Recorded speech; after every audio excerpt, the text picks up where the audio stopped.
Jak mówi Daniel, wiesz, że nie możesz już przed nami zamknąć drzwi. Wiesz, że należysz do nas, do organizacji, że nie możesz tak przed Jehową. My to Jehowa. I on jeszcze powiedział, wiesz, Daniel, jakbym był w świecie, to wiesz, co bym z tobą zrobił, nie? Świadkowie Jehowy mają tylko tą przednią szybę i tą przednią szybą dla Świadków Jehowy jest właśnie J-Work i jadą do przodu, ten rydwan Jehowy po prostu ciągnie tam do przodu w jakąś przepaść, która po prostu nie zdają sobie sprawy, że żeby pokonać tą drogę, to muszą widzieć, że w lusterkach tym czy tym, nieważne, może być zagrożenie. Nie była w szpitalu, tak jak mój tata mniej więcej cyklicznie co 5-6 lat lądował i a wtedy lądował, kiedy rzucał papierosy, bo chciał się Jehowie podobać, nie? Bo przecież nie był akceptowalny. No to jak rzucał te papierosy, to było wiadomo. Moja mama już potem też między innymi dlatego wiedziała, że nie jest fajne, kiedy on rzuca papierosy, bo chce się podobać, wiecie, Świadkom Jehowy, żeby go tam przyjęli, bo automatycznie nerwy i ja wtedy wzywałem imienia Jehowy i ja naprawdę w to uwierzyłem, bo słuchaj, odcięło mi tlen, autentycznie, tak się śmialiśmy, tak się po prostu, a to było małe pomieszczenie, więc nawet jak ja się nie umiałem zaciągać, bo nigdy nie paliłem papierosów, to autentycznie zadziałało i ja po prostu...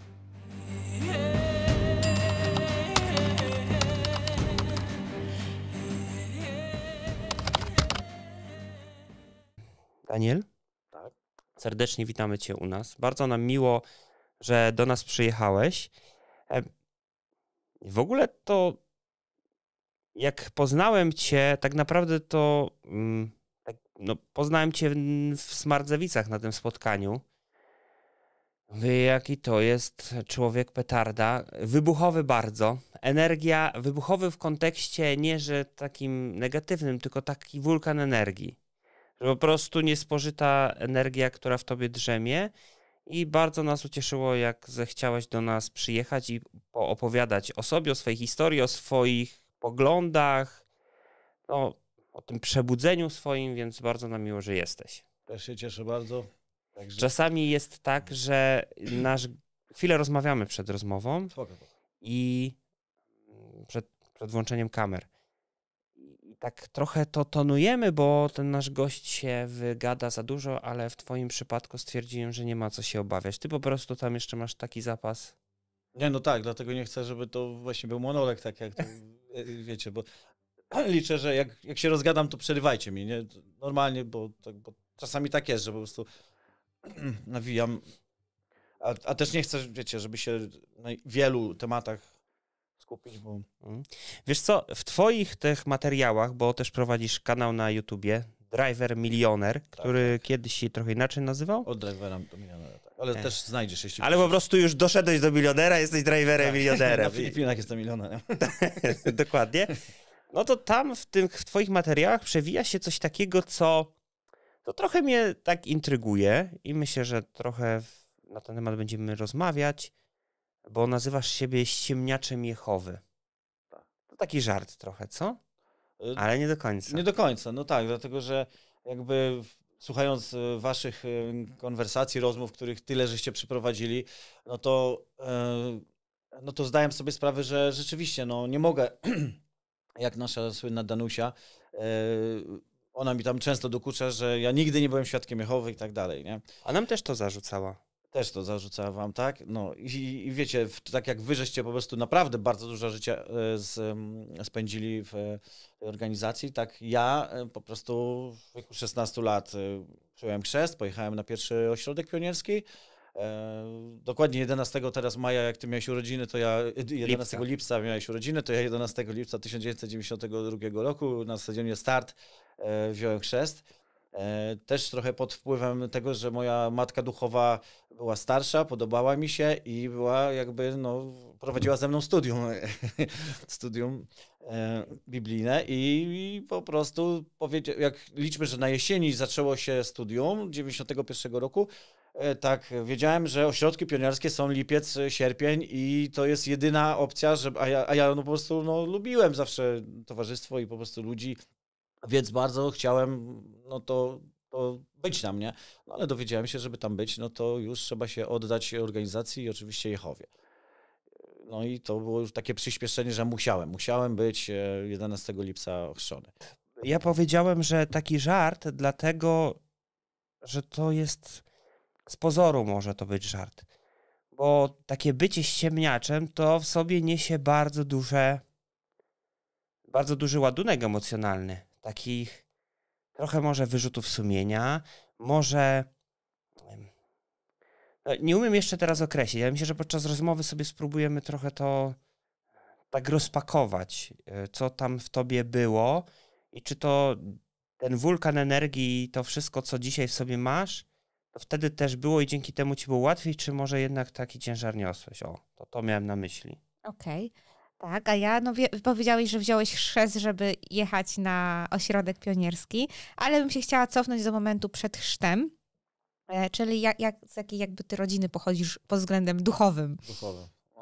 No to wracamy teraz do ulicy Żgowskiej w Łodzi 24, gdzie było pierwsze biuro Świadków Jehowy w Polsce, a mój tata mieszkał właśnie na ulicy Żgowskiej, w tych okolicach, no i był bardzo, bardzo komunikatywną osobą. Był muzykiem, multiinstrumentalistą, grał w Simie, grał w jakichś tam barach w latach 70., 60., w takich, gdzie wiecie, po prostu no, naprawdę można było wtedy dobre pieniądze zarobić, więc był cały czas w wielkim świecie, no, tej komuny, no to był wielki świat, tak, jak się tam grało w takich simach na Placu Wolności na przykład. I tam mieszkała jego rodzona siostra, Lusia. I tam po prostu cały czas jego życie było związane z tą ulicą. I no, oczywiście nigdy mi tego nie powiedział, ale jakby kropki zacząłem sobie składać. Kropki też dosłownie teraz, wiecie, moja mama jest świadkiem Jehowy. I na przykład ona nie rozumie tego, że jeszcze 3 lata temu zaprzeczała mi, ale na przykład teraz przyjechałem i już jak bardzo nad nią pracuję, jak bardzo my wszyscy, którzy wychodzimy z tej organizacji, musimy przepracować pewne rzeczy, tak i ja nad nią pracuję. I na przykład wypominanie ojcu, że nie zapisał się na mieszkanie, które każdemu Polakowi w tamtych czasach przysługiwało jakieś tam, żeby się zapisać, wiecie, wystarczyło jakąś wpłatę i każdy miał ten przydział i tam czekał ileś tam lat na to mieszkanie w blokach. Ale tatuś sobie wolał kupić, liczmy teraz, nie wiem jakby to porównać do jakiegoś sprzętu super drogiego, 4-ścieżkowy taki magnetofon. To wyglądało tak, że macie 2 szpule, ta była pusta, no i tak, przekładało się to na to i na tej szpuli 4 ścieżki można było zapisać, nie? Nie wiem tak technicznie jakby to teraz wytłumaczyć, ale no to było coś. Zaawansowany sprzęt i tak dalej. No i ewidentnie ja się urodziłem w 1996 roku w październiku, a ta strażnica tak, była wydana w 1975, która tam mówiła, że 6000 lat według kalendarza żydowskiego mija. No i ja sobie to tak poskładałem, że rzeczywiście, mówię, mamo, proszę, bo to jest, że ja całe życie i moja siostra słyszeliśmy, że wypominasz to mieszkanie i tak dalej. A teraz po prostu fajnie to potrafię wytłumaczyć. Mamo, to nie jesteś ty winna, ani tata, dajmy sobie spokój, nie, że po prostu tego mieszkania nie kupił. Każdy muzyk, każdy pasjonat muzyki wtedy kupiłby coś takiego, bo tata wiedział doskonale, że w tamtym czasie nasi bracia i siostry pozbywali się majątków, nie? I to jest odpowiedź. I ona już teraz inaczej reaguje niż tak jak 3 lata temu na przykład, a 3 lata temu niechcący się wysprzęgliłem, że prowadzę kanał o Świadkach Jehowy, że po prostu już miałem dosyć tego, żebyś może jakąś siostrę sobie znalazł i tego, może jeszcze, wiesz, jest jakaś... A to do tego jeszcze dojdziemy. Dobra. Ale dobra, to tło, ja tak rozumiem, że po prostu twój tata był w pewnym sensie bardzo wierzący, bo poszedł za tym 75 rokiem. I za Świadkami Jehowy, dlatego że jak był ministrantem, to zaczął zadawać pytania tam, nie wiem, wikaremu czy księdzu o sprawy biblijne. I jak wiecie, no w tamtym czasie naprawdę ja zawsze podkreślam to, że w latach 80. ja byłem bardzo dumny z tego, że ja należę do tego grona i mimo wszystko, wiecie, mamy jakieś przebucie się, popularno-naukowe pismo. Zawsze jednak coś ciekawego tam można było, że na przykład, nie wiem, samolot amerykański B-2 to z jakiegoś tam Sokoła jest, wiecie, że to trafiało do nas naprawdę, że naukowcy czerpią z nauki z przyrody, tak? Z tej, co ten wielki Jehowa stworzył i jakie to jest mądre, nie? I tata rzeczywiście po prostu no, jakby zadawał pytania księdzom i wyszło tak, że tak zdenerwował go w pewnym momencie, że złapał tam za tą, nie wiem co tam miał, za łańcuszek z krzyżykiem, czy że po prostu zerwał, rzucił to na podłogę. No i to już był taki krok, że tata już nie miał innego wyjścia, jak tylko szukać drogi u świadków Jehowy, dlatego że po prostu no, oni w takich momentach bardzo ładnie go przyjęli i myślę, że w tamtym czasie to w ogóle to było coś, nie? A udało mu się znaleźć tam drogę, czy nie? W pewnym sensie udało mu się znaleźć drogę, bo bardzo długo wykorzystywał mamę w taki sposób, że ty jesteś kobietą i to był trochę taki leniwy, nie? Więc on to na swój sposób wykorzystywał, że no przecież ty jesteś matką 2 dzieci, że to wiecie. I to, dopóki tata żył, to mamy trzymało jak najdalej od organizacji, nie? Bo rzeczywiście wyszło tak, że ja to rozumiem, że mama miała przerąbane z nami, bo to 2 dzieci i ona zawsze mówi, że on jak 3 dzieci, nie? Bo to, słuchajcie, muzyk, to też jest tak, że jak były próby w kamienicy gdzieś tam na Nowomiejskiej, to wiecie, sobota, to nie było dla matki fajne, to było dobre dla artystki z 3. piętra, która zawsze imprezowała i panie Wacku, to niech pan dzisiaj głośniej, nie? Bo ona ma imprezę i to wiecie, to tak działało, że nie trzeba było radia włączać, tylko wiadomo było, że u Piaseckich jest na dole próba, bo za tydzień w sobotę jest wesele i tata gra z kolegami na tym weselu, nie? Także tak to wyglądało, że mama... Wiecie, jako matka, to tego brzęczo, ona zawsze jak tam skrzypce czy odpalał tata, to pamiętam jej reakcję, no to nie, wiecie, to fajnie jest mieć wyciszone studio, a tu wiecie, w kamienicy nie jest wszędzie słychać, na całym podwórku, nie? Muzykę i bębny i organy czy cokolwiek, wiecie.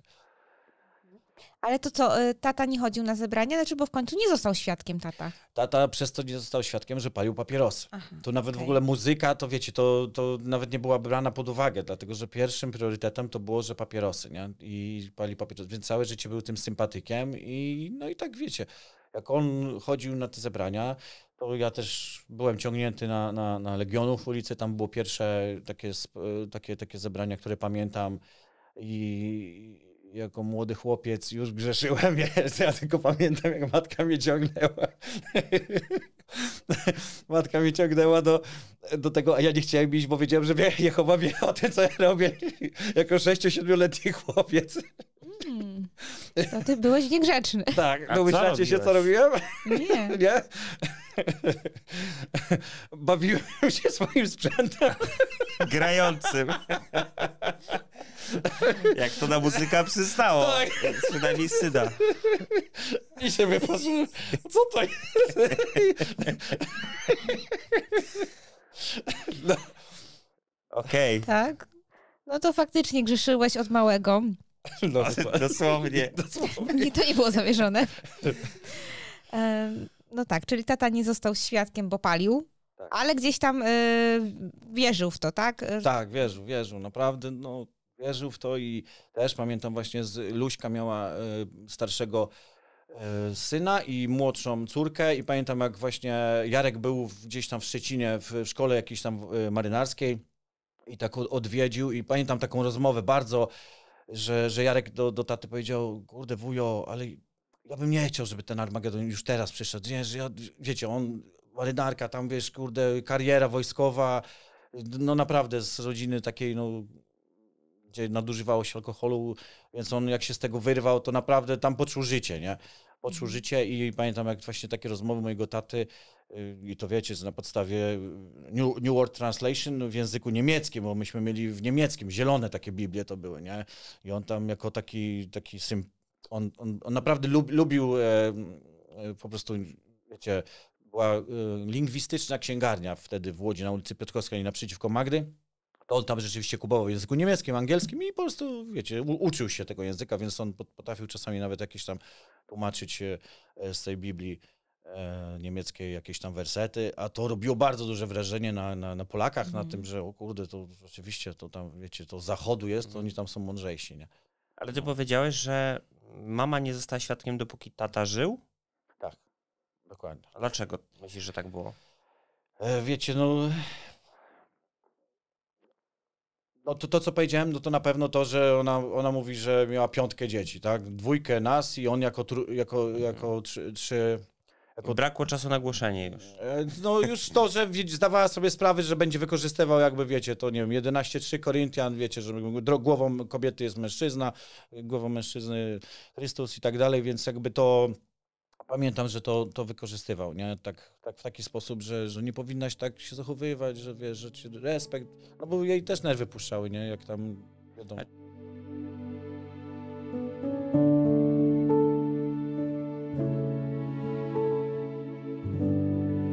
Ale to mnie zastanawia to, no bo on wykorzystywał te zasady, bo mu się w pewnym sensie podobało ten patriarchat, a ona nie zostanie świadkiem, dopóki w sumie pewnie nie było tak, że sobie, a jak umrze, to ja zostanę świadkiem, no bo przecież te zasady jej się pewnie nie podobały. Ona ma być jakąś tam kobietą uległą, ale co się dzieje, że kiedy on umiera, to ona zostaje świadkiem. Pomimo tego takich pewnie wątpliwości, które się pojawiały. No to tak, no słuchajcie, ja żyję na emigracji już dłuższy czas, bo teraz 10 lat zaraz będzie, jak jestem w Anglii, wcześniej w Holandii 4 lata. Z Holandii dokładnie wróciłem w 2014 roku, jak się domyślacie dlaczego, bo robiłem sprawdzam, nie? Bo to tak, wojna na Ukrainie wybuchła.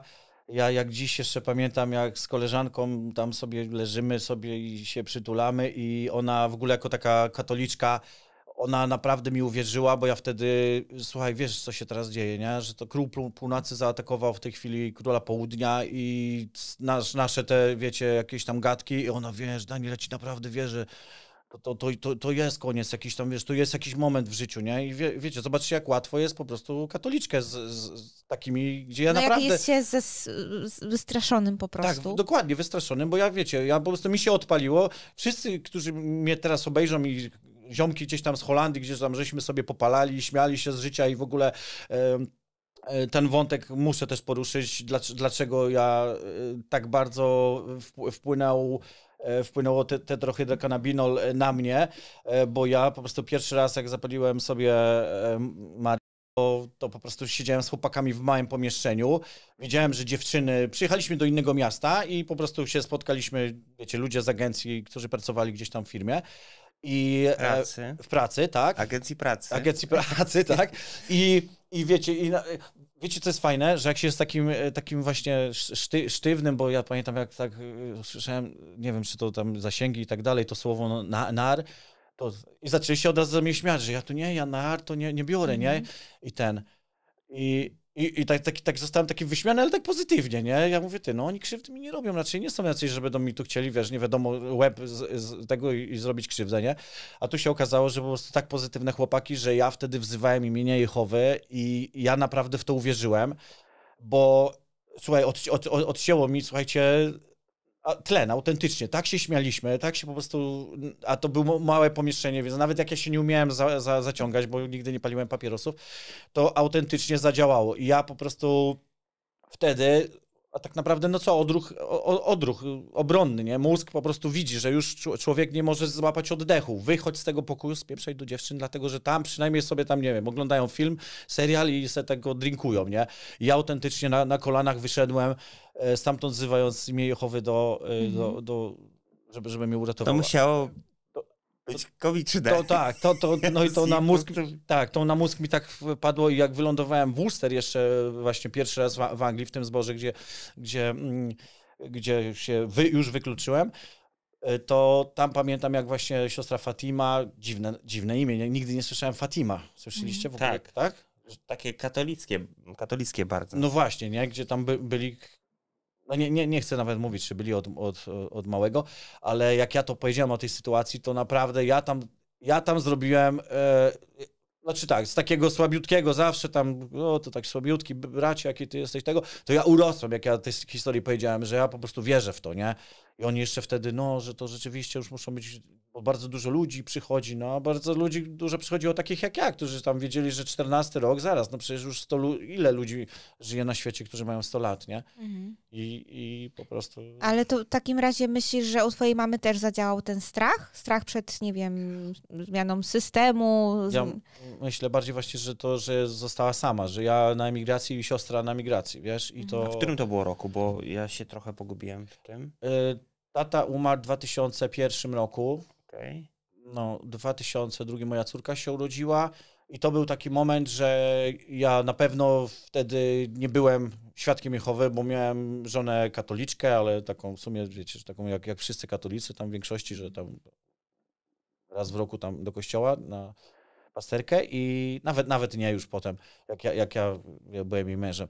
Tylko chodziło o to, że po prostu, no mi się podobało to życie. Tu dziecko, tu wiecie, siła, energia i tak dalej i to, że nagle mnie gdzieś tam na Redkini znalazł inny zbór, gdzie ja tutaj zaczęliśmy mówić o tym, że tą energię to mi zabierali właśnie jak tam w centrum młodzi, jak ja wychodziłem z moimi kolegami, którzy mi dawali energię, gdzie jechaliśmy sobie zagrać w kosza, gdzie po prostu jakieś, nie wiem, fajne rzeczy, mogliśmy sobie iść do Małpiego Gaju, gdzieś na Sienkiewicza, gdzie tam wojskowi, wiecie, że się przechodziło przez kraty i no i Małpi Gaj po prostu łaziło się po tych i się, wiesz, spinało po tych linkach, to tą energię oni mi zabierali, no bo zawsze jak widziałem ich, że idą, to słuchajcie, to wiecie, to po prostu trzeba uciekać, nie? Gdzieś tam, żeby mnie nie widzieli, nie? Na tej zasadzie. Nie? A teraz jaka to jest satysfakcja, gdzie idę z mamą i teraz chciałbym, nawet chyba nagrałem się, że teraz tak po cichu nagrywałem, bo przecież mama szła z przodu i nie chciałem, żeby coś tam słyszała. I teraz na przykład jest taka, że ta moja matka duchowa jest teraz w jej zborze na Teofilowie. Nie? I teraz jaka to Chciałbyś jest... się przywitać. I tak, i chciałbym zobaczyć... Wyjaśnij to matka duchowa. No, czyli ta osoba, która jako siostra, wtedy ona była pionierką, jej brat starszy też, to takie osoby, które no bardzo, bardzo silne duchowo, no i takie, które miały z facetem, znaczy no młodym chłopakiem studium, bo potem się dowiedziałem, że to jest rzadkość w ogóle, ze względu właśnie na stosunki damsko-męskie, że ja miałem takie szczęście, że rzeczywiście starsza siostra mnie wzięła do studium Biblii, czyli studiowaliśmy książkę na podstawie Biblii, tak, ale potem to wiecie, no, wiemy jak to wygląda, to jest studiowanie książek ich, a nie Biblii. No i ja wtedy jako młody chłopak, no to byłem zafascynowany nią, bo ona nawet przychodziła jak ja byłem chory, no kurde, wiesz, ja w łóżku leżałem i tego to dla mnie było zajebiste, bo... Ja też tak miałem, teraz mi się przypomniało. W ogóle, już powiem, w ogóle jakbym nie był świadkiem, to bym nie zrozumiał, co to znaczy, jak wytłumaczyć, to zaraz do tego wrócę. No to trzeba... Spoko, ale że ja pamiętam, też byłem chory i do mnie przyjeżdżała moi duchowi rodzice i ze mną czytali, ja leżałem w łóżku chory. Żeby nie tego studium. To tak mało higieniczne, bym powiedziała. No to jeszcze było przed pandemią. Ale nie, nawet nie. To mi się tak kojarzy z takim XIX-wiecznym romansem albo jakąś powieścią grozy, że ona z mężem przyjeżdżała. No nieważne, ale on leży, ktoś tam leży w tym łóżku zdjęty gorączką i tak stoją przed nim. Czy on przeżyje tę gorączkę? Musimy mu czytać Biblię. Czytajmy Biblię. No. To znaczy, Sara, to mi się tak kojarzy, ale jak ona przychodziła, to ja już byłem zdrowy, wiesz? Dlatego, że ona mi się tak podobała, że autentycznie byłem, ale ja tam, wiesz, tu spocone te, nie wiem, piżama, to drugą nakładałem, żeby tam nie było tego potu widać, żeby tak wyglądać świeżo. Jeszcze bardziej spać. Dobrze, wyjaśnij tą matkę duchową. Tak, czyli osoba, która w zborze Świadków Jehowy z tobą studiowała ich publikacje po to, żebyś został świadkiem Jehowy. I takie osoby się nazywa rodzicami duchowymi.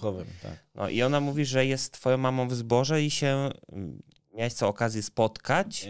Nie, bo ja się przypadkowo o tym dowiedziałem, bo wiesz, no jednak się cały czas mówi z mamą o tych nazwiskach, które tam gdzieś tam się z centrum Łodzi przeprowadziły na krańce Łodzi. I no jak to usłyszałem, to tak właśnie stwierdziłem, że dobra, wiecie, problem jest taki, że no moja mama jest starsza, miała już zawał jeden i to jest, słuchajcie, no to jest właśnie to, co ja nie mogę krytykować na przykład kanałów, które cały czas zakrywają twarz, bo sam zakrywałem przez rok czasu, bo myślałem, że ta organizacja jest tak potężna, bo mi wmawiali całe życie, że odrobina kwasu tam, zakwasi cały chleb, czy całe ciasto i my bardzo szybko, jako ta organizacja doskonała, takie osoby jak ja, szybko zidentyfikujemy, więc autentycznie po prostu najpierw ta kamera gdzieś tam na drogę, bo mówię, dobra, podcastu nie umiem robić, to chociaż będę pokazywał ludziom drogę, nie? Coś tam zawsze, wiesz, nie wiem, jakiś dodatek do mojej gadki i wiecie, i to jest autentycznie ten strach. Dopóki ja już tam, no nie, już rok, półtora to prowadzę i mówię, no nie chcę, mnie to denerwuje. Rozmowy z moją ex-dziewczyną, która też była psychologiem i na takiej zasadzie, Daniel, no życzymy twojej mamie 120 lat, ale ty będziesz miał 90 i ty zaczniesz, nie wiem, się otwierać ludziom, nie wiem, chociażby to, że, nie wiem, byłeś fotomodelem, tancerzem i chciałeś zarabiać pieniądze i jeździłeś na castingi, nie?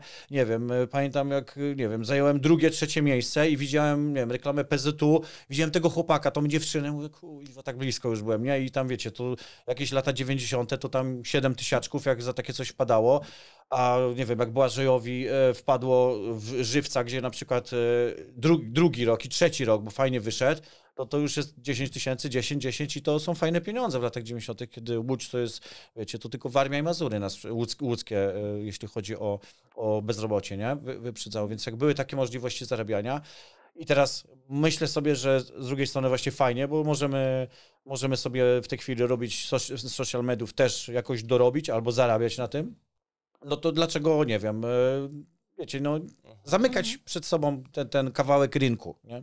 Wspomniałeś wcześniej, że czułeś taką jakby energię od twoich kolegów, gdy tam szliście grać w kosza, czy coś takiego, a z kolei cię tak dołowało, jak miałeś iść na zebranie i tak dalej.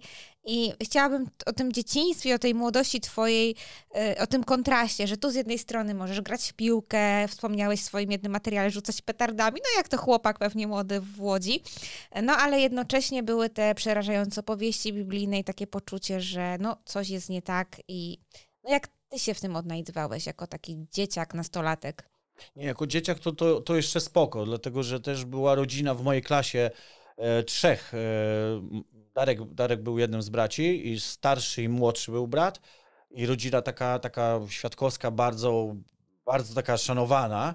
Oni tylko dlatego, że mieszkali jakby po drugiej stronie jakby kwartału, to w innym zborze był Darek, ale to było dla mnie w ogóle takie, że ja naprawdę się nie wstydziłem być świadkiem Jehowy, nie? W jakichś tam momentach, ale z drugiej strony też u Darka nie widziałem, że myśmy w ogóle robili tak, jak na przykład słyszę w waszych materiałach, że naprawdę bracia czy siostry w szkole po prostu tak namawiały, nie wiem, czy po prostu głosiły, nie? Tak wiesz.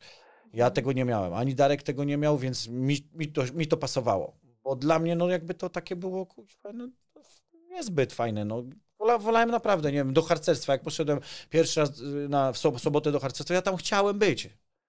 Jeszcze rzuciłem najdalej piłką palantową. No to jak chłopcy dużo mniej rzucali niż ja, no to każdy by chciał, bo doceniają cię, nie? No ale nie możesz, no bo tam, nie wiem, jakiś harcmistrz. No to jest patriotyzm harcerstwa. No właśnie, to dokładnie, więc no nie mogłem, nie? Gdzie co sobotę miałbym jakiś sport, gdzie właśnie cały czas ta energia była i widzisz, no zamiast, co się dziwić, że moja mama rzeczywiście miała 4 facetów, liczmy, bo tata jako 3 dzieci, a ja jako ta energia i po prostu... Za dwoje. Tak, za dwoje, bo właśnie nie wiem, bo przecież wiecznie tłukłem się z moją starszą siostrą, gdzie też to też było takie, wiecie, no ta energia i co? No Energia i do przodu. Jak ktoś wie, o czym mówię, to pisze #energia, bo to jest taki żarcik, ostatnio w filmie wrzuciłem. Ale wiesz co, Daniel, bo ja trochę jeszcze nie załapałem jednego w tym wszystkim. Tata nigdy nie został świadkiem, był sympatykiem. A kiedy ty zostajesz świadkiem? Jeszcze za jego życia. Czyli w roku? 92, a on umiera w 2001. Tak. Dobra. A mama później zostaje...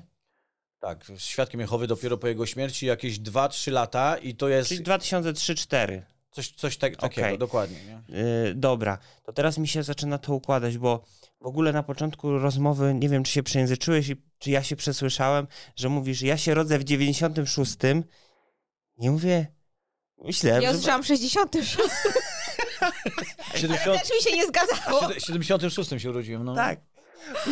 Później to wytnę i sprawdzę, ale mówię, chyba ma więcej lat. Dziecko ma duże. Co to jest? No. Okej, ale dobra. I teraz tak. Ten wątek, który ty mówisz, tu harcerstwo, jakbyś to tak bardzo wprost i tak krótko powiedział, dlaczego ty z tego rezygnujesz? Bo Wtedy ewidentnie to, co Sara powiedziałaś, to jest jakiś rodzaj, wiesz, umundurowania i słuchaj, jak ja mogłem dołączać do harcerzy, kiedy ja chciałem w biegu sylwestrowym, kiedy ja miałem bardzo dużą wydolność. Ja nigdy na 60, zawsze chłopaki, ja byłem zawsze minimalnie za nimi, nie? Zanim się rozpędziłem, za wysoki, wiesz, to na długie dystanse zawsze byłem najlepszy w szkole, nie? I po prostu ja chciałem w biegu sylwestrowym, w styczniu, 1 stycznia zawsze i trenowałem do tego, nie? I takie rozmowy, że wiesz, bracie Danielu, no nie bracie jeszcze wtedy chyba nawet, wiesz, to było takie rozmowy, nie wiem, no, z głosicielem i no nie, no wiecie jak to bywa, no. Znaczy, może ale widzowie nie wiedzą, no to było takie wpływanie, słuchajcie, na to, że wiecie, no pasje nie mogą być ważniejsze niż Jehowa, no to nie będzie z tego zadowolony. Rób wszystko tak, żeby on się cieszył z tego. Oddaj tą swoją energię wiecie, Jehowie. No dobrze, żeby oddać Jehowie, no to idziesz do zboru, chcesz być, nie wiem, aktywny tam. I już od młodego widzisz, że po prostu, no jesteś jakby dołowany cały czas, no bo wszystko jest źle.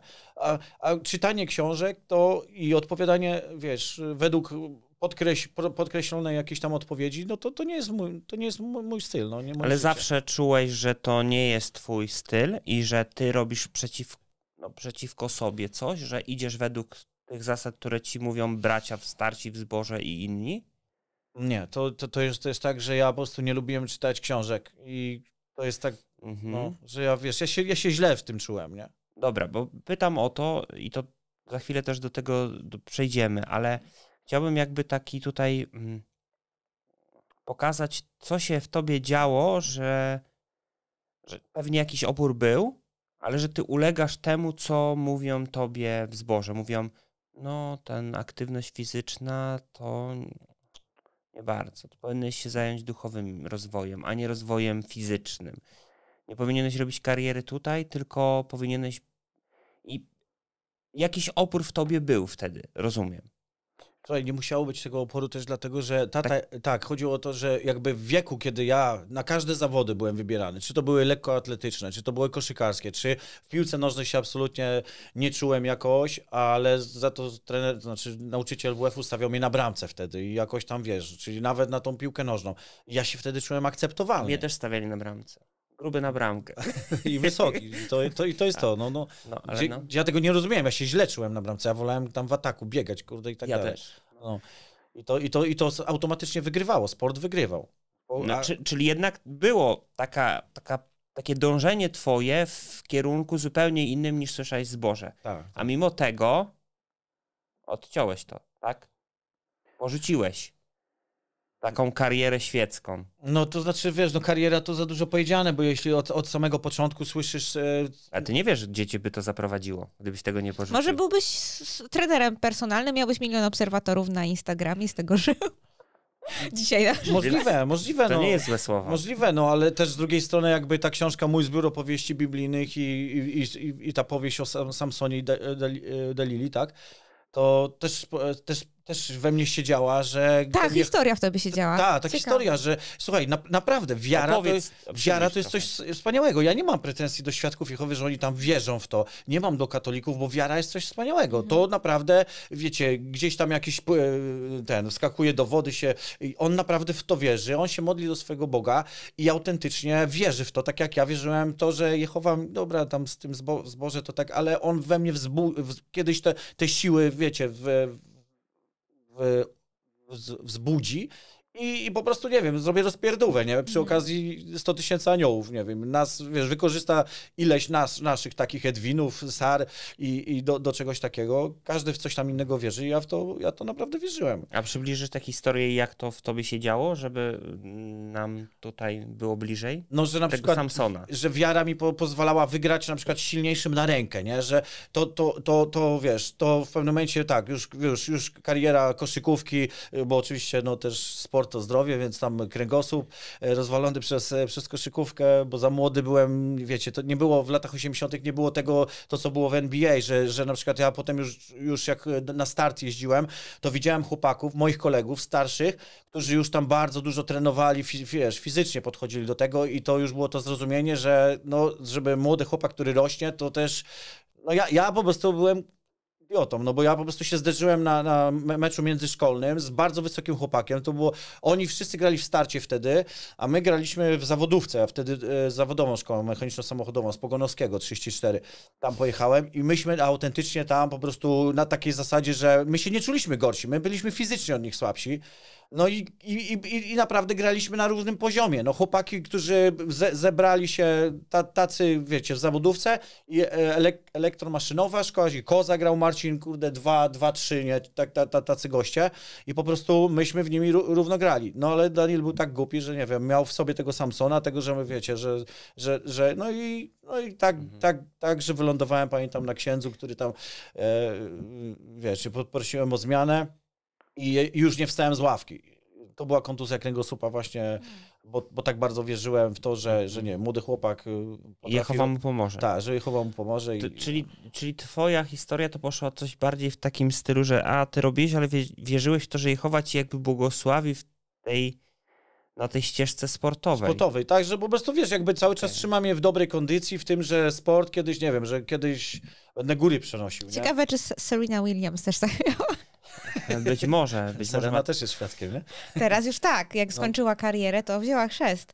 No może też wierzyła w takiego właśnie... No ona podobno, tak słyszałam, że po wygranym meczu zawsze dziękowała Jehowie. Więc... Ale zresztą takie filmiki dało się zobaczyć. Jak ktoś nie kojarzy, co to był Samson Dalila, to jest taka historia w Biblii, gdzie był gość, który był takim trochę Herkulesem i miał pewną tajemnicę, która sprawiała, że jest bardzo silny. Dlaczego?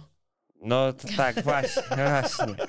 No i on się po prostu tam, pewna kobieta go trochę zmanipulowała i on się jej wygadał. Zła kobieta była. Że ta siła jest dzięki temu, że ma długie włosy, bo tak Bóg mu wymyślił. No i on jak spał, to mu te włosy obcięła i on stracił tę siłę, ale potem jednak się okazało, że... Boże, jak teraz tego słucham, a że ostatnio czytałam taki retelling powieść mitologii greckiej na współczesne czasy, to tak mam, Boże, jakbym słuchała jakiejś, nie wiem, mitologii po prostu. Herkules, Samson. No, znaczy zawsze dla mnie to był Herkules biblijny. Zawsze.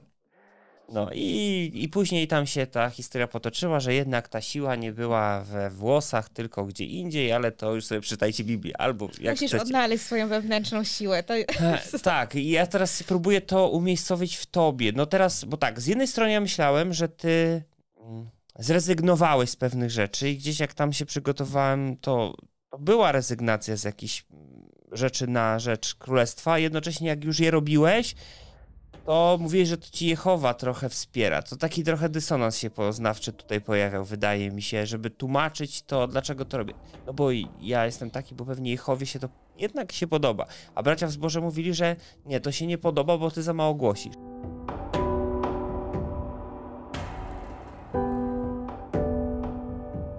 Dlatego właśnie byłem ściemniaczem Jehowy, bo to wszystko wychodziło tak, że nie dało się dla nich tego racjonalnie wytłumaczyć no i właśnie to uciekanie, nie?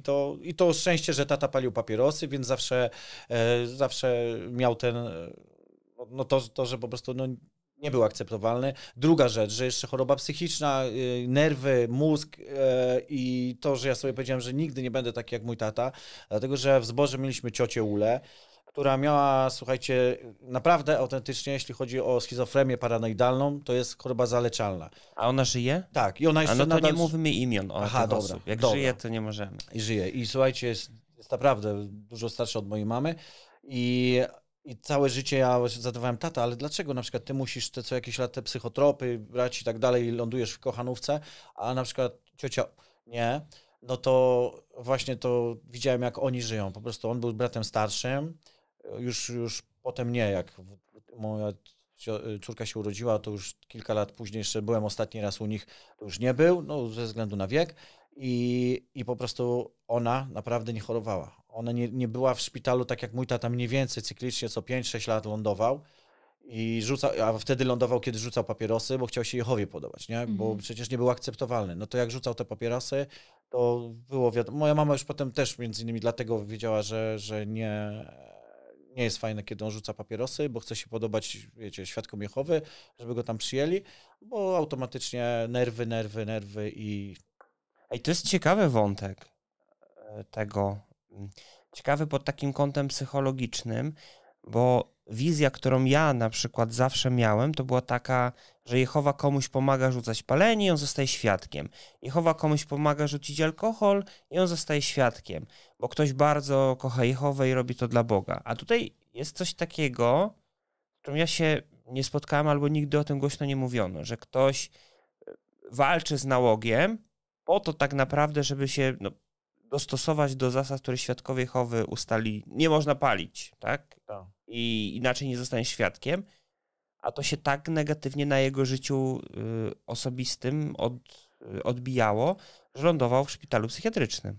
Dokładnie. I to nie było śmieszne, bo autentycznie widziałem, że wtedy pielęgniarze na takiej osobie po prostu przypalali mu papierosy, nie? Ja to widziałem. No. No też inne czasy niż teraz na przykład. Tak, no nie, więc w ogóle też mniejsza świadomość społeczna i też prawdopodobnie, jeśli twój tata, no, nie wiem czym się zmagał, ale jeśli zmagał się z jakąś, nie wiem, formą depresji czy czegoś i może te papierosy mu pomagały, nie wiem, jakoś się uspokajać, no to... Pomagały na pewno. To było cykliczne, kiedy rzucał, tak, bo chciał się podobać. To przecież było kwestia, to było tabu. Do tej pory jest, u mężczyzn depresja jest tematem, który jest często nie mówi się o tym za bardzo. A wtedy, no to przecież mówimy o latach 90., no to już w ogóle, no nie? Tak. I no, chociaż papierosy wiadomo zabijają, to dla niego to być może, no nie miał alternatywy. Nikt nie mówił o tym, że możesz, nie wiem, inaczej to w sobie przerobić, no nie? Tylko, no takie smutne to bardzo. No zgadza się. Także tak, niestety, nie został przyjęty do grona, a zdrowiem psychicznym i naszym rodzinnym, bo my siostrą jakby też się trochę tego wstydziliśmy, bo on tak bardzo chciał wracać, że on spieprzał w piżamie do tramwaju, siadał i przyjeżdżał. I wiecie, teraz to się mogę z tego śmiać. I teraz to wiecie, jak się mieszka w Anglii, widzi ludzi w piżamach chodzących po bułki i tak dalej, to jest takie normalne, nie? Ale wtedy jako dziecko, jako nastolatek, to tak trochę się... U nas jeszcze tego nie ma za bardzo, co? Nie spotkałam się. No. Ale... Możesz być pierwszy, Edwin, śmiało. Słuchaj... Ja idę z tobą od razu. Ja bym się tym nie przejął, bo ja generalnie jestem i tak i nie, bo to zależy od sytuacji. Ja bym na przykład sobie pomyślał, to mi się bardzo spodoba jako idea, ale później się wystraszy i tego nie zrobię. To tak się wycofam. Ten last minute resistance zawsze mam. Natomiast, no ale nie chcę tego wątku jakby rozwijać ja bym za to, swojego. No. Tak, zapytała o to właśnie, o to twoje ściemnianie, jeszcze to twoją młodość, bo no właśnie, to jest coś takiego, wiem, że podobała ci się ta twoja matka duchowa, ale to jest dla mnie tak niesamowite, jak to musiało na ciebie wpłynąć, bo przecież tata nie był świadkiem, mama nie była świadkiem, ale co, oni byli dumni z tego, jak ty przyjąłeś chrzest? Popierali tą twoją decyzję? No, myślę, że tak, że wiesz, po pierwsze, wiesz, w ogóle nie pamiętam, czy tata na pewno, pamiętam, jak w szpitalu go odwiedziłem z moim przyjacielem i przyjaciel wtedy, pamiętam, jak bardzo szybko, nie wiem co on tam wtedy, czy z kimś porozmawiał, czy z rodzicami, że ja już mam zaraz po chrzcie, już mam pierwszego potencjalnego głosiciela, bo już były jakby studium, ja już byłem dumny, że mam jakby pierwsze studium z moim najbliższym kolegą i ja pamiętam, jak wtedy on na Legionów, wtedy obrońców Stalingradu fajkę popalał i taka sama reakcja. Niby Daniela nie ma, że po prostu, wiesz, no, że chciał gdzieś tam uciec, nie? I to było takie, wiesz, dla mnie już mówię, kuźne, takie nie wiem, no nie chcę w ogóle creepy używać jakiegoś słowa, bo nie potrafię takiego, że mówię, źle się z tym poczułem, nie, że dobra, no powiedz mi szczerze, nie, że co jest nie tak, że tego, jakby nie było tej rozmowy. Ja nie pamiętam, musiałbym go zapytać, czy co było takiego, że na przykład, wiesz, no, że jakby nasze drogi się rozeszły, bo jakby nigdy nie pamiętam, mówisz, że będziesz wycinał imiona, bo on nie będzie miał problemu, jak ja powiem to imię, wiesz. Czy raczej nie chcesz, żebym imię używał? Że... To zależy. To zależy, no. Bo nie, no chodzi o to, że wiesz, dla mnie naprawdę do tej pory jest zajebisty kolega i przyjaciel, tylko co, że wiesz, odległość zawsze, to wszystko, że się człowiek tak nie ma czasu spotykać. Jak jemu się spodoba i będzie chciał, to możesz mówić jego imię. No nie, no na pewno mu się spodoba, bo wiesz, jakby w momencie, kiedy ja się otworzyłem, że kiedyś mogłem nazywać moich kolegów takich, że no trochę tam, wiesz, są mniej inteligentni, tak ja mówię, że to wy byliście mądrzejsi ode mnie, a ja byłem niestety tym, który się dał zmanipulować. Jednocześnie podkreślając wszystkim widzom, mówiąc, że ja nigdy na różnych etapach właśnie wychowania żeśmy się urodzili, tak? Wy na przykład byliście bardziej indoktrynowani, ja mniej, bo miałem tego ojca, który palił, który grał na weselach, mamę, która po prostu nie chciała, balansowała, tak, nie wiem, bo może właśnie koleżanki jakieś tam w zborze właśnie na Piotrkowskiej, gdzie słoneczniki, do tej pory pamiętam taką siostrę, która bardzo, bardzo gdzieś tam w zborze, ale taka wysoko gdzieś tam w innym zborze w Łodzi, bo rodzina w Niemczech i my tam też do niej chodziliśmy, na przykład z mamą i to też może było takiego, że ona ale Daniel, bo już mamy trzecią dygresję, ja nie bardzo... A pytanie, jak to... Ty przyjmujesz chrzest, że rodzice dumni powiedzieli, że poszedłeś do taty do szpitala z kolegą i nie wiem, jaki tu jest związek. I tu jest związek taki, no właśnie dobre, bo wiesz, to jest, dlaczego ja nie umiem czytać książek, dlatego, że ja po prostu czytam książkę i ja już zaczynam, kurde, rozwijać biznes. No i tu chodziło o to, że on był dumny, że, no bo Darek po prostu studiuje ze mną, że on zaraz będzie świadkiem Jehowy, nie? I on był tak z tego dumny, wiesz, tata właśnie, nie, że on psychicznie, no nie, bo wiecie, psychotropy, tam głupie jasie, jakieś tam, nie wiem jak to nazwać, i taka rozmowa jak z takim dzieckiem, takim, wiesz, że w sumie pamiętam, jak go przytulałem i wiesz, nie? To... Dobra, a teraz spoiler alert, Darek nie zostanie świadkiem. Nie, na szczęście nie i to gratuluję moim kumplom właśnie, że teraz jakby, jak kanał otworzyłem, to jak się spotykam z nimi, to zawsze na tej zasadzie, mordo, fajnie, że ty byłeś mądrzejszy ode mnie i że uciekłeś, że ja ci tam wyjścia 6-3, którego Narku zrobiło to wrażenie, że on już też, o kurde, Jehowa, Jahwe, wiesz, nie, bo w latach 80. to w ogóle jak Jahwe, to jest w ogóle, Jezus jest tylko Bogiem, nie? Nie ma w Biblii słowa Jahwe, nie? No i potem tam wyjścia 6-3, tak? No i tam jest Jahwe. W starej Biblii jakieś tam katolickie. Tak, w Biblii Tysiąclecia od trzeciego wydania i w Biblii chyba warszawskiej, w którejś to tam tylko w kilku miejscach jest, ale a jak to, bo zostajesz, przyjmiesz ten chrzest, niby będziesz z nim studiował, ale ten ściemniacz Jehowy już jest. Nie, wtedy nie. Jeszcze nie. Nie, to właściwie wiesz, to już się pojawiło, wiesz, w wieku, kiedy słuchajcie, jakieś ciemne wieki, jak to świadkowie Jehowy mówią, że tam od chrześcijaństwa, to tam średniowiecze, to tam Jehowa se odpuścił, w ogóle nie było, nie? Świadkowie Jehowy. No, poza wybitnymi jednostkami, jak Newton, tam Tyndall. Bracia Arianie. Tak, i oni to byli tacy pierwotni świadkowie Jehowy, coś takiego, tak? To u mnie już potem zaistniał, nie wiem, no świat, no zawodowy, no życie, szare życie i pewnie co jakiś czas jakieś tam zebrania przy okazji, no bo jeśli mieszkam z rodzicami, ale no to następna rzecz, no łobuzy z mojej podstawówki zostają bardzo, bardzo takimi twardymi świadkami Jehowy, nie? Tam dosłownie pionierami. I w momencie, kiedy, słuchajcie, jest lipiec 1992 roku, dosłownie na jesieni przychodzi ten łobuz, jako świadek Jehowy, do mnie, jeszcze pamiętam w kuchni, żeśmy rozmawiali, z tym bratem właśnie mojej matki duchowym, tym pionierem, takim silnym, takim duchowo człowiekiem i ten łobuz, no tam jest dwóch braci i on był starszy, do tej pory jest, słuchajcie, on jest do tej pory w Irlandii świadkiem Jehowy, jeden i drugi, młody i starszy i ten łobuziak mówi, Daniel, wiecie, słyszysz od razu coś takiego, wiesz, że nie możesz już przed nami zamknąć drzwi. Wiesz, że należysz do nas, do organizacji, że nie możesz tak przed Jehową. My to Jehowa i wiesz, na takiej zasadzie, że po prostu no nie możesz, nie? I to do mnie już coś takiego, że mówią, nie, tak, to nie. I wiesz, i on jeszcze powiedział, wiesz, Daniel, jakbym był w świecie, to wiesz, co bym z tobą zrobił, nie? No. Te łobuziaki. Ten łobuziak, bo to był pionier, taki przykładny świadek Jehowy, no i ten łobuziak z naszej podstawówki, gdzie tam, wiesz, rządzili szkołą i tam każdemu... Jakbym był w świecie, to wiesz, co z tą to wiesz, nie, i to działa, to taka pokora, to tak, w taki sposób, wiesz, nie wiem, Chrystusa masz w sobie i wiesz, i to miłość, tak? Że teraz byś mi szufladę, nie? Wywalił i to, wiesz, i to tak do młodego chłopaka to... No tak, bo ty wtedy masz 16 lat. Nadal 16 lat, no. Czyli kilka miesięcy po ślubie. Po chrzcie. Ślubie. No ślubie dla Jehowy. Dla Jehowy ślub. Bo wiesz, to starsze pokolenie świadków nadal mówi, że ślub złożyłeś, jesteś po ślubie, tak mówią. Nieważne. Okej. Czyli to jest ta groźba pobicia, czy ta groźba pobicia jeszcze tam później gdzieś wróci? Nie wróci. To znaczy, jakby dostaje od jego kumpla przytalka teraz, jedynek dolnych, tam nie ma. To jest takie, pamiętam jak zaczynasz, wiesz, w Ciuchlandzie kupować pierwsze fajne garnitury, takie kurde, że patrzą się na ciebie kumple jakieś, coś ześwirowałeś chyba, nie? Że po prostu, wiesz, w takim wieku zaczynasz chodzić w garniaczkach i tego.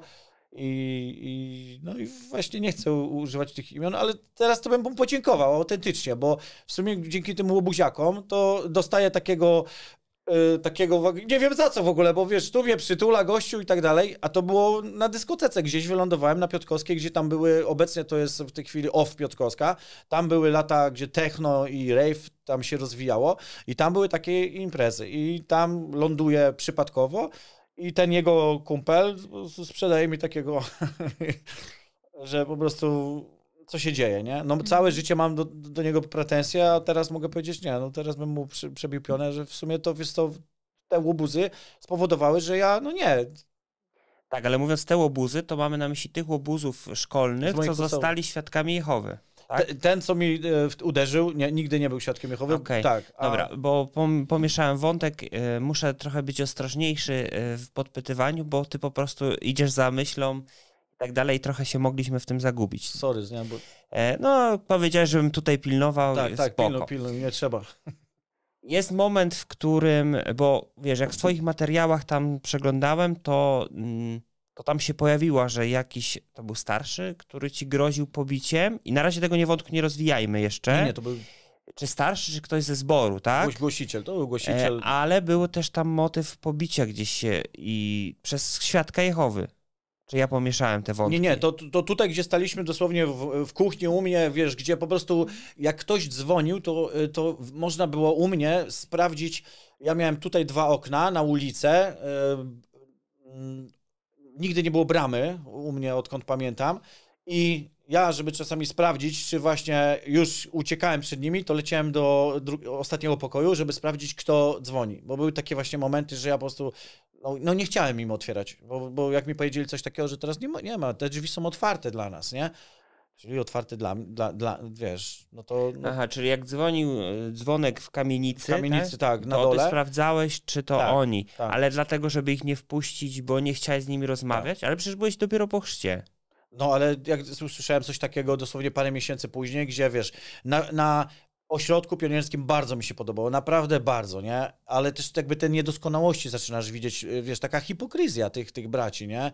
Że wiesz, ogólnie to jest trochę też tak, jak wiesz, jedziesz na obóz i śpisz z jednym facetem w wieku, nie 17-18 lat w jednym namiocie, który ci tam, wiesz, przychodzi bo jest znowu bratem tej mojej matki duchowej, i fajny facet jest, po czym już 2 tygodnie na ośrodku pionierskim tak mówisz, mam już dosyć tego, ale mi się podoba. Ogólnie mi się podoba poranna modlitwa, brat z Kutna, który mówi modlitwę i nagle go pszczoła upieprzyła i wiesz, i przy modlitwie nie powiedział tylko wie. Właśnie to jest to, że on tak fajnie, wiesz, i to jest takie, to jest super, bo potem o tym rozmawiamy, potem, nie wiem, robimy sobie zawody, kto zrobi większego stolca. Okej, dobra. Tacy, wiesz, to mówię, fajnie ci świadkowie Jehowy, ci moi kumple są naprawdę spoko tam, nie mają problemu z takim Dobra, rzeczami. ale Daniel, Z wyróżnianiem nie mają ale problemu. dlaczego, tak, ale dlaczego takie słowa, że teraz już nie możesz przed nami zamykać drzwi, tak bardzo na ciebie wpływają? I w jaki sposób, w którym kierunku? No właśnie, żeby się jak najdalej... No, ale dlaczego? Nie wiem, wolność, po prostu to, że no nie mogłem się, wiesz, no to jest zawsze to, wiesz, i szukanie, nie, za dużo pytań zadawanie, ale dlaczego i tak dalej. I wiesz, no i to mi nie trafia. No to Danielu, otwórz werset taki i przeczytaj werset ten. No nie trafiało Edwin do mnie to, no. No ale przecież chyba zdawałeś sobie z tego sprawę, zanim zostałeś świadkiem Jehowy, że tak to wygląda. Wiesz co, zdajesz sobie dopiero sprawę, jak ten cyrograf podpisujesz, właśnie chrzest, bo jakbym był takim ściemniaczem, wiesz, jak się słyszy wieczny student, to prawdopodobnie może to by, wiesz, to bym tego tak nie zauważył. A w momencie, kiedy jakby podpisujesz ten cyrograf i zostajesz zanurzony w wodzie, no to już po prostu traktują cię całkiem inaczej. No to już masz swoje zdanie i właśnie, no to bardzo słabiutki, bracie Danielu, jesteś. I to cię wkurza, bo dobrze, czemu koleżanka zaproszona, kurde, jak ją zaprosiłem, to było takie wydarzenie dla moich kumpli, bo ta najlepsza uczennica w szkole idzie na obwodowe wtedy i mi zadaje pytanie, Daniel, bardzo też żądna wiedzy i ona mówi, Daniel, dlaczego wy żeście nie podali mu ręki, nie? Wiesz, no bo on jest wykluczony, nie? I tak dalej. I ona od razu, ale to dlaczego? I wiesz, zadaje mi takie pytania, że ja wtedy to tak, no takie są zasady i w ogóle nie szukam jakichś jej, wiesz, biblijnych wersetów, tylko takiej tłumaczy jak chłop do chłopa.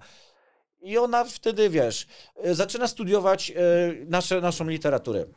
Spotyka się, nie wiem, tydzień, 2 później i mówi tak, Daniel, ty naprawdę uważasz, że dziewczynka w wieku 6 lat, bawiąca się z chłopcem, rodzice są w kuchni, a oni się bawią w pokoju z zabawkami i tak dalej, to jest jak zostawienie dzieci z zapałkami w ręku? Ty naprawdę tak uważasz? I wiesz, ja tak, o kurde, to była jakaś strażnica, gdzie ona po prostu przeczytała, że zostawienie dzieci w wieku 6 lat to jest jakbyś teraz zostawił dzieci, wiesz, nie wiem, tu pirotechnika i się bawią w tym, nie? I ona tak do mnie w taki sposób, ja mówię, no faktycznie, nie? Dzieci 6-letnie myślą o paluszku świntuszku, nie? Żeby sobie tam wkładać, nie? I wiesz, ja tak mówię, nie układa mi się to, nie? I jakby ta osoba, która naprawdę świetnie się uczyła, która też poczułem się odrzucony razem z innym kumplem, bo po prostu my tam, wiecie, nie wiem, do zawodówki poszliśmy, a ona tam wyższe, jakieś tam od razu 4 w Łodzi, nie? To już tam wyższa eldolencja chodzi i to takie było trochę też, że no coś mi takiego dała znać, że naprawdę to jest śmieszne, że wy tak uważacie, nie? Że w waszych pismach jest tak napisane, że dzieci to, nie wiem, 6 lat to nie można na 5 minut wyjść.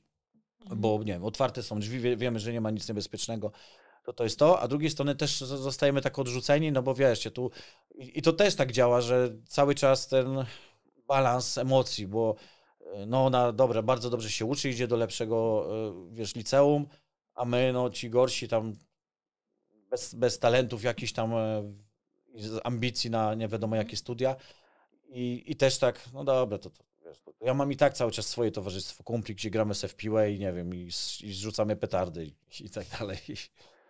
No, w sumie fajnie, że Edwin o to zapytałeś, bo w sumie to pokazało, że ty niby odbierając studium, czyli to świadkowie często mówią, że przecież wiedziałeś, na co się piszesz, ale nawet my wychowani w organizacji, tak naprawdę, wiesz, że czytaliśmy to wszystko tak dogłębnie, też do końca się nie wie, bo nie zna się zasad, chociażby często nie masz dostępu do książki dla starszych i nagle bierzesz chrzest i jest ogromny kontrast. I to też pokazuje twój przykład i ja znam pełno osób takich jak ty, pełno świadków i wielu z tych świadków będzie mi pisało dzisiaj komentarze, że zginę w Armagedonie i tobie pewnie też, którzy sami, tak jak wtedy ty, nie czytali strasznic.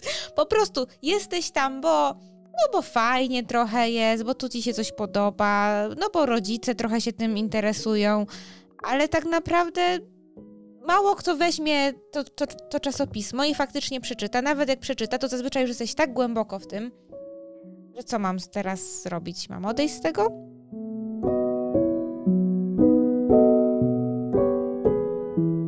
No ale ale w sumie byśmy chyba przeszli trochę dalej do twojej tej dorosłości, gdy już zaczynasz tak bardziej ściemniać, bo przez to, że wziąłeś chrzest w 92 roku, myślę w 91, znaczy ja się urodziłam w 91, a ty w 90, no ale też gdzieś tam balansując na tych obrzeżach organizacji, tu chodząc na te zebrania i tak dalej, no to spotkałeś się z różnymi doktrynami, które się zmieniały, tak na własne oczy to widziałeś.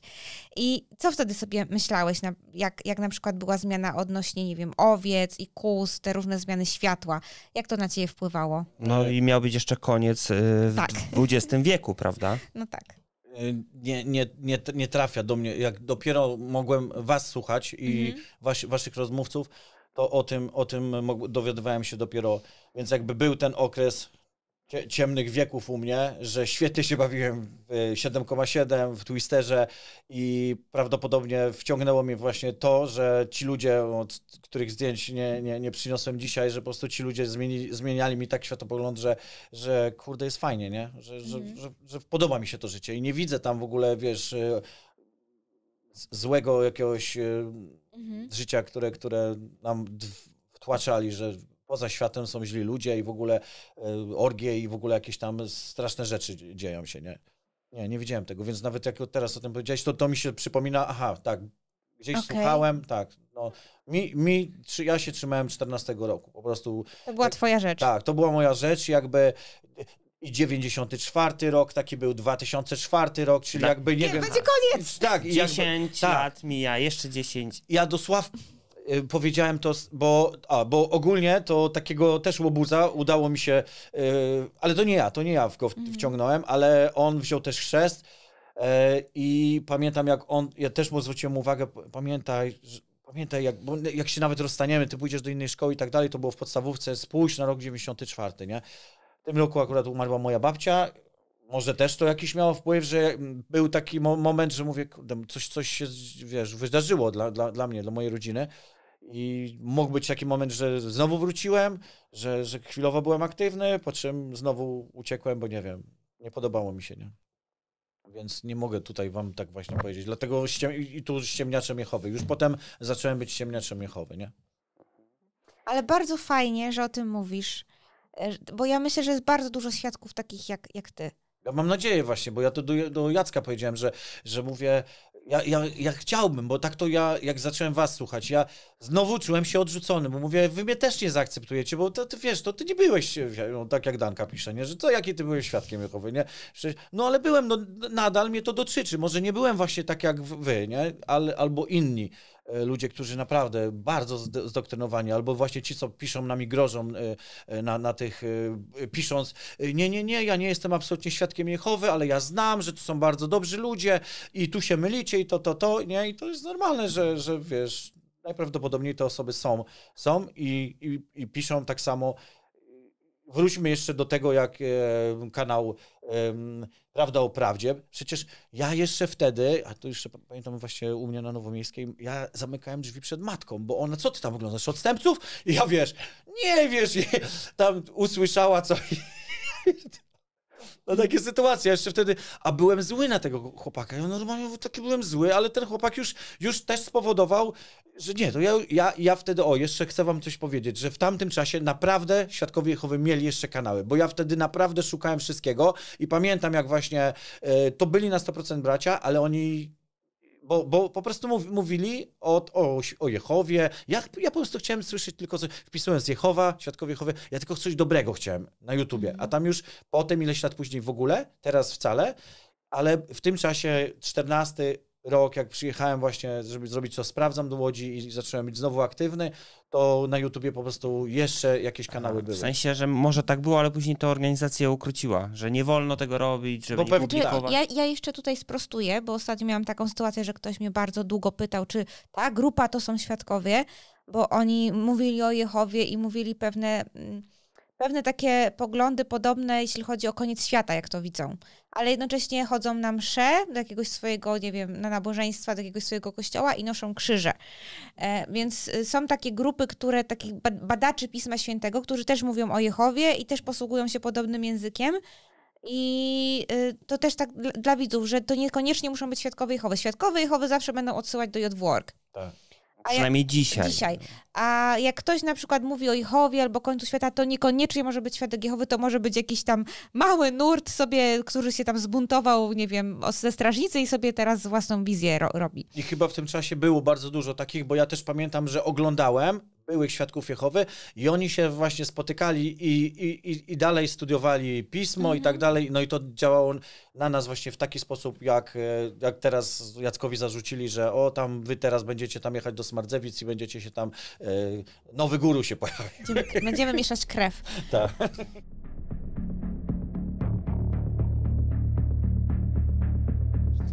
Jesteś nieczynny i przez lata sobie balansujesz, odnajdują cię i co? I wracasz do zboru i stajesz się aktywny? Czy nie? Nie. To tak naprawdę już prowadzenie żabki, ale też jak ja zdecydowałem się na prowadzenie żabki, to było też pytanie, czyli słuchaj, ja byłem nadal naprawdę poza zborem, ale pamiętam jak, no już wiem o co chodziło, bo do matki cały czas przychodziła jakaś tam taka siostra, która w ogóle wchodzisz do własnego mieszkania i widzisz tą reakcję taką, nie umiem nawet zagrać mimiką, tak. Wiesz, wchodzisz do własnego mieszkania, przyjeżdżasz z zagranicy i widzisz mamę z tą siostrą, która po prostu tak na ciebie reaguje, nie? To mnie tak bolało, że wiesz... Pogarda taka, tak, że tego, nie? I wtedy zacząłem dbać o to, żeby wszyscy wiedzieli u mamy zborze, że ja po prostu nie jestem wykluczony, że dbałem tylko o to, że nie, tak, no okej, jestem nieczynny, ale nie jestem wykluczony, że nic złego nie zrobiłem, nie? I bardzo długo to działa, bo pojawiam się raz, drugi, trzeci tam na zebraniu i jest spoko, ale oczywiście mieszkam za granicą i nie jestem czynny. I podoba mi się, nie wiem, świat i zarabianie pieniędzy za granicą. Więc tutaj absolutnie jest długi okres nic nie robienia, jeśli chodzi o zbór Świadków Jehowy. A miałeś wrażenie, że jednak to świadkowskie, ta narracja cała jednak wpływa na twoje życie? Że niby sobie tu żyjesz, coś robisz, ale gdzieś tam z tyłu głowy jest... No tak wspomniałeś, że w 2014 wracasz, bo 14.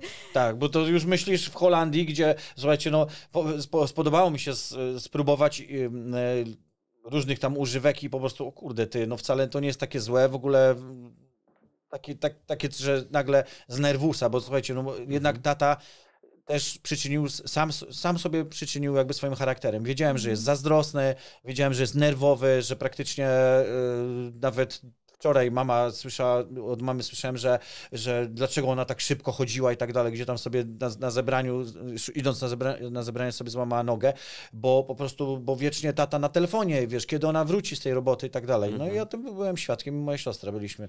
Ale te używki, czego spróbowałeś? Tylko marihuanę? Tak. Okay. A na co to komu potrzebne? Nie, to znaczy, no słuchaj, no dla mnie to spowodowało też to, że Holandia też kraj luzaków, weź tam, wiesz, dostawa, a tutaj ten Holender tam se kręci fajkę, a tu już, wiesz, to jest w ogóle jakiś taki, że my musimy być tymi zapierdalaczami Europy, gdzie w Holandii po prostu, wiesz, gościu, nie, no poczekaj, niech podjedzie, zanim otworzymy ten kontener, zanim będziemy rozładowywać, to wiesz, sobie z kierowcą, wiesz, przychodzi, fajkę pali i obserwujesz tych ludzi, i wiesz, to jest całe życie, że ja po prostu lubiłem patrzeć na ludzi i wiesz, mówię, ty, no kurde, oni tak, i wiesz, no i się uczysz, że ty, no wcale jakoś sobie radzą w tym życiu, nie? No, a Świadkowie Jehowy, no też ich przecież obserwowałem, no i dlatego wolałem uciekać do świata, do tych ludzi bardziej wyluzowanych, do tych, no okej, no tam można powiedzieć, że jakieś na pewno to bluźnierstwa, to, że ja na przykład tracę subskrypcję, bo ja wiem, że pojadę mięsem, a mi się podoba, że wy też pojechaliście, że chyba też się zmieniliście przez te 6 lat, nie? Że tak jakby... Na pewno, jest ale... Nie nadużywanie, tylko jak to fajnie jest czasami... Ale zasady i polityka YouTube'a jasno określa, kiedy możesz w filmie użyć tego. Pierwsze 30 sekund nawet nie może być wypikanych, a później możesz jechać kurwami i okej. Tak? Tak! A widzisz. To teraz będzie tak luźno, że... Zobaczycie. Nie, no bo ja też zdaję sobie sprawę, bo jak ja zacząłem mieszkać z facetem, który Szwed, on naprawdę zarzucają, może on nie jest Szwedem, I słuchajcie, no w Anglii, jak już uciekłem z Worcester do Tewkesbury po środku, a już potem jeszcze dalej na południe, żeby już ci świadkowie z tego zboru już nie chcę ich widzieć, to zaczynam mieszkać z gościem, który puszcza mi właśnie Szweda, który świetnie gotuje, który robi fajny kanał i tam co chwilę właśnie rzuca... Wiem, który kanał, bo on po polsku też narzuca. On po polsku tak mówi i tak dalej, jak cię kurwa nie stać, dobre! To nie musisz kupować, to kup chociaż kurczaka z wolnego wybiegu, kurwa i tak dalej. I wiecie, że mnie to raziło, mnie to raziło jeszcze 2000, że to on tak bluźni i tak dalej. I teraz ja też rozumiem naszych suplementów, że czasami tracimy, że nie, bo oni tam bluźnią, a jak się ma mały kanał jak ja, no to od razu to zauważasz, że wiesz, 3 osoby, 5 odpadnie i tak, no dobra, no odpadli, no cóż, nie będę się, wiesz, jak się przywalę, wiesz, młotkiem, to nie będę, ojej, kurwa. No my, wiesz, my tracimy kilkuset miesięcznie. No właśnie, tylko dlatego, że, no i to... Bo nie wiem dlaczego, ale wiesz, ten wątek tego przeklinania, to ja na przykład jako świadek nawet w myślach nie przeklinałem. Ja nawet w myślach nie mogłem sobie powiedzieć tego, bo to już było za dużo. No tak było. Dlatego mi też przeszkadzało u kumpla, że no fajne, ale takie no za dużo tam bluźni, a teraz mija ileś lat i wiesz, i nie wiem, robię z kumplem. Słuchajcie, mam 30 subskrybentów wtedy i nagle 80 wyświetleń. No mówię, no rozwaliło mnie to. I robię tytuł Imperator Śmiechu, nie? I po prostu robimy sobie filmik, jak gotujemy i wiesz, on nie zdaje sobie sprawy, a ja tam, wiesz, robię i naprawdę bekę walimy z naszego gotowania, co tam odpieprzamy. I ja się jeszcze zastanawiam i w tym filmie widać, jak ja się powstrzymuję i tam kawałek brody widać, jakie to jest chore. Nikt tego nie... 80 osób na cały świat to obejrzało i po prostu... Ale rozbawiło to moich kumpli, moich znajomych, że kurde, ogląda się. To się ogląda, bo jest śmiech, bo 2, kurde, świrów po prostu gotuje i coś tam robią i nagle jeden mówi, ty nagrywam, co ty? I się śmiejesz z tego, że wiesz, po prostu taki niespodziewany coś, bo on nie zdawał sobie sprawy, że ja po prostu, wiesz, ja już tam, nie wiem, coś na YouTubach chcę rzucać, że wiesz, i to takie naturalne. Okej. Czyli tak, to jest w tym okresie, jak ty jesteś taki nieczynny, żyjesz poza zborem w tej Anglii, tak? Tak. Ale jakby cały czas to wychowanie świadkowskie, to bycie świadkiem gdzieś na ciebie oddziałuje, no bo to przekleństwo ci przeszkadza, bo coś. I nawet uważam ich za w ogóle na takiej zasadzie, że ja mieszkam na górze, chłopaki tam, nie wiem, jeden Fame MMA, ja mówię, co to jest, kurde, no Daniel Magikal, nie wiesz, co to jest? No nie. Wstydzę się mojego imienia wtedy, bo widzę gościa, który napieprza swoją matkę i patusy zaczynają się, tak mówię, Jezu, no to, i potem za COVID-u YouTuber 1, YouTuber 2, YouTuber 3, bo ja już mówię, straciłem pracę, muszę zarabiać jakieś pieniądze, wiesz, i dzwonię do gościa, który ma pojęcie o YouTubie i mówi, Daniel, no posłuchałem cię, chcesz zarabiać pieniądze? No tak, chcę, nie? No to przy tym, co mi teraz powiedziałeś, no to daję ci 10 lat. A nagraj śmiesznego kota i tak dalej i róbmy to, nie? I tak, tak się zarabia pieniądze. No tak, no bo wyświetlenia ci robią, nie? A nie twoje może i mądre gadanie wtedy o polityce, wtedy tam niezgadzanie się z jakimiś tam rzeczami i tak dalej, nie? Okej, ale to co się dzieje, jakbyśmy do tego momentu dochodzili, że ty bardziej znowu wracasz do tych świadków, ta Ukraina 2014 czy coś innego, że jakby tym głową tam wracasz i nagle nie, ja się już z tego będę musiał całkiem wyrwać, bo ja się na to nie godzę. Ukraina 2014? No, że wojna wybucha i ty się tam, i że ten Król Północny. No, Król Północny. Tak, no bo ty jakby żyjesz, tak jak to widzę, ty żyjesz poza tym, nie żyjesz tematem świadków i on gdzieś na ciebie oddziałuje, ale to jest gdzieś z boku. Tak, geopolityka jakby zawsze mnie interesowała ze względu na to, że wiesz, no mój ojciec całe życie wszystkie gazety, lewicowe, prawicowe i wiesz, jakby ja sobie tak poukładałem, dobra, przyjdzie ten taki moment, gdzie oczywiście w zborze słyszałem, że słuchajcie, nie można być świadkiem Jehowy tak, bo się coś zdarzyło i nagle wracacie i tego, nie? No, teraz już można. Ale ja taki byłem. Najlepsze, że teraz już można. Znasz to światło nowe? Nie. Tak. Teraz już mogą ogłaszać wyroki, już będzie tam Jezus ruszał z nieba i ty powiesz, dobra, to ja się nawracam, będę świadkiem i jeszcze możesz. Kiedyś było już za późno, teraz już nie jest. Teraz już, czyli teraz można być ciepłym całe życie i w ostatniej chwili tak, można. Letnim. To jest zbawienie last minute. To jest po prostu nowe światło z tamtego roku chyba. No to fajnie, super, prawda? Żyjmy, a jak będzie koniec, tak.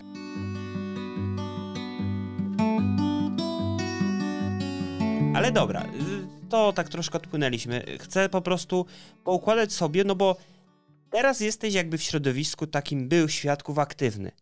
jesteś, tam ten kanał założyłeś taki związany ze świadkami, więcej się dzieje, ale zanim doszło do tego momentu, to w twojej głowie, w twoim życiu musiały dziać się rzeczy, które spowodowały, że ty bardziej wróciłeś. Czy to była ta relacja z mamą, że tam coś obserwowałeś, czy te wydarzenia na świecie, czy coś się stało, że jednak chcę bardziej wrócić do tematu świadków.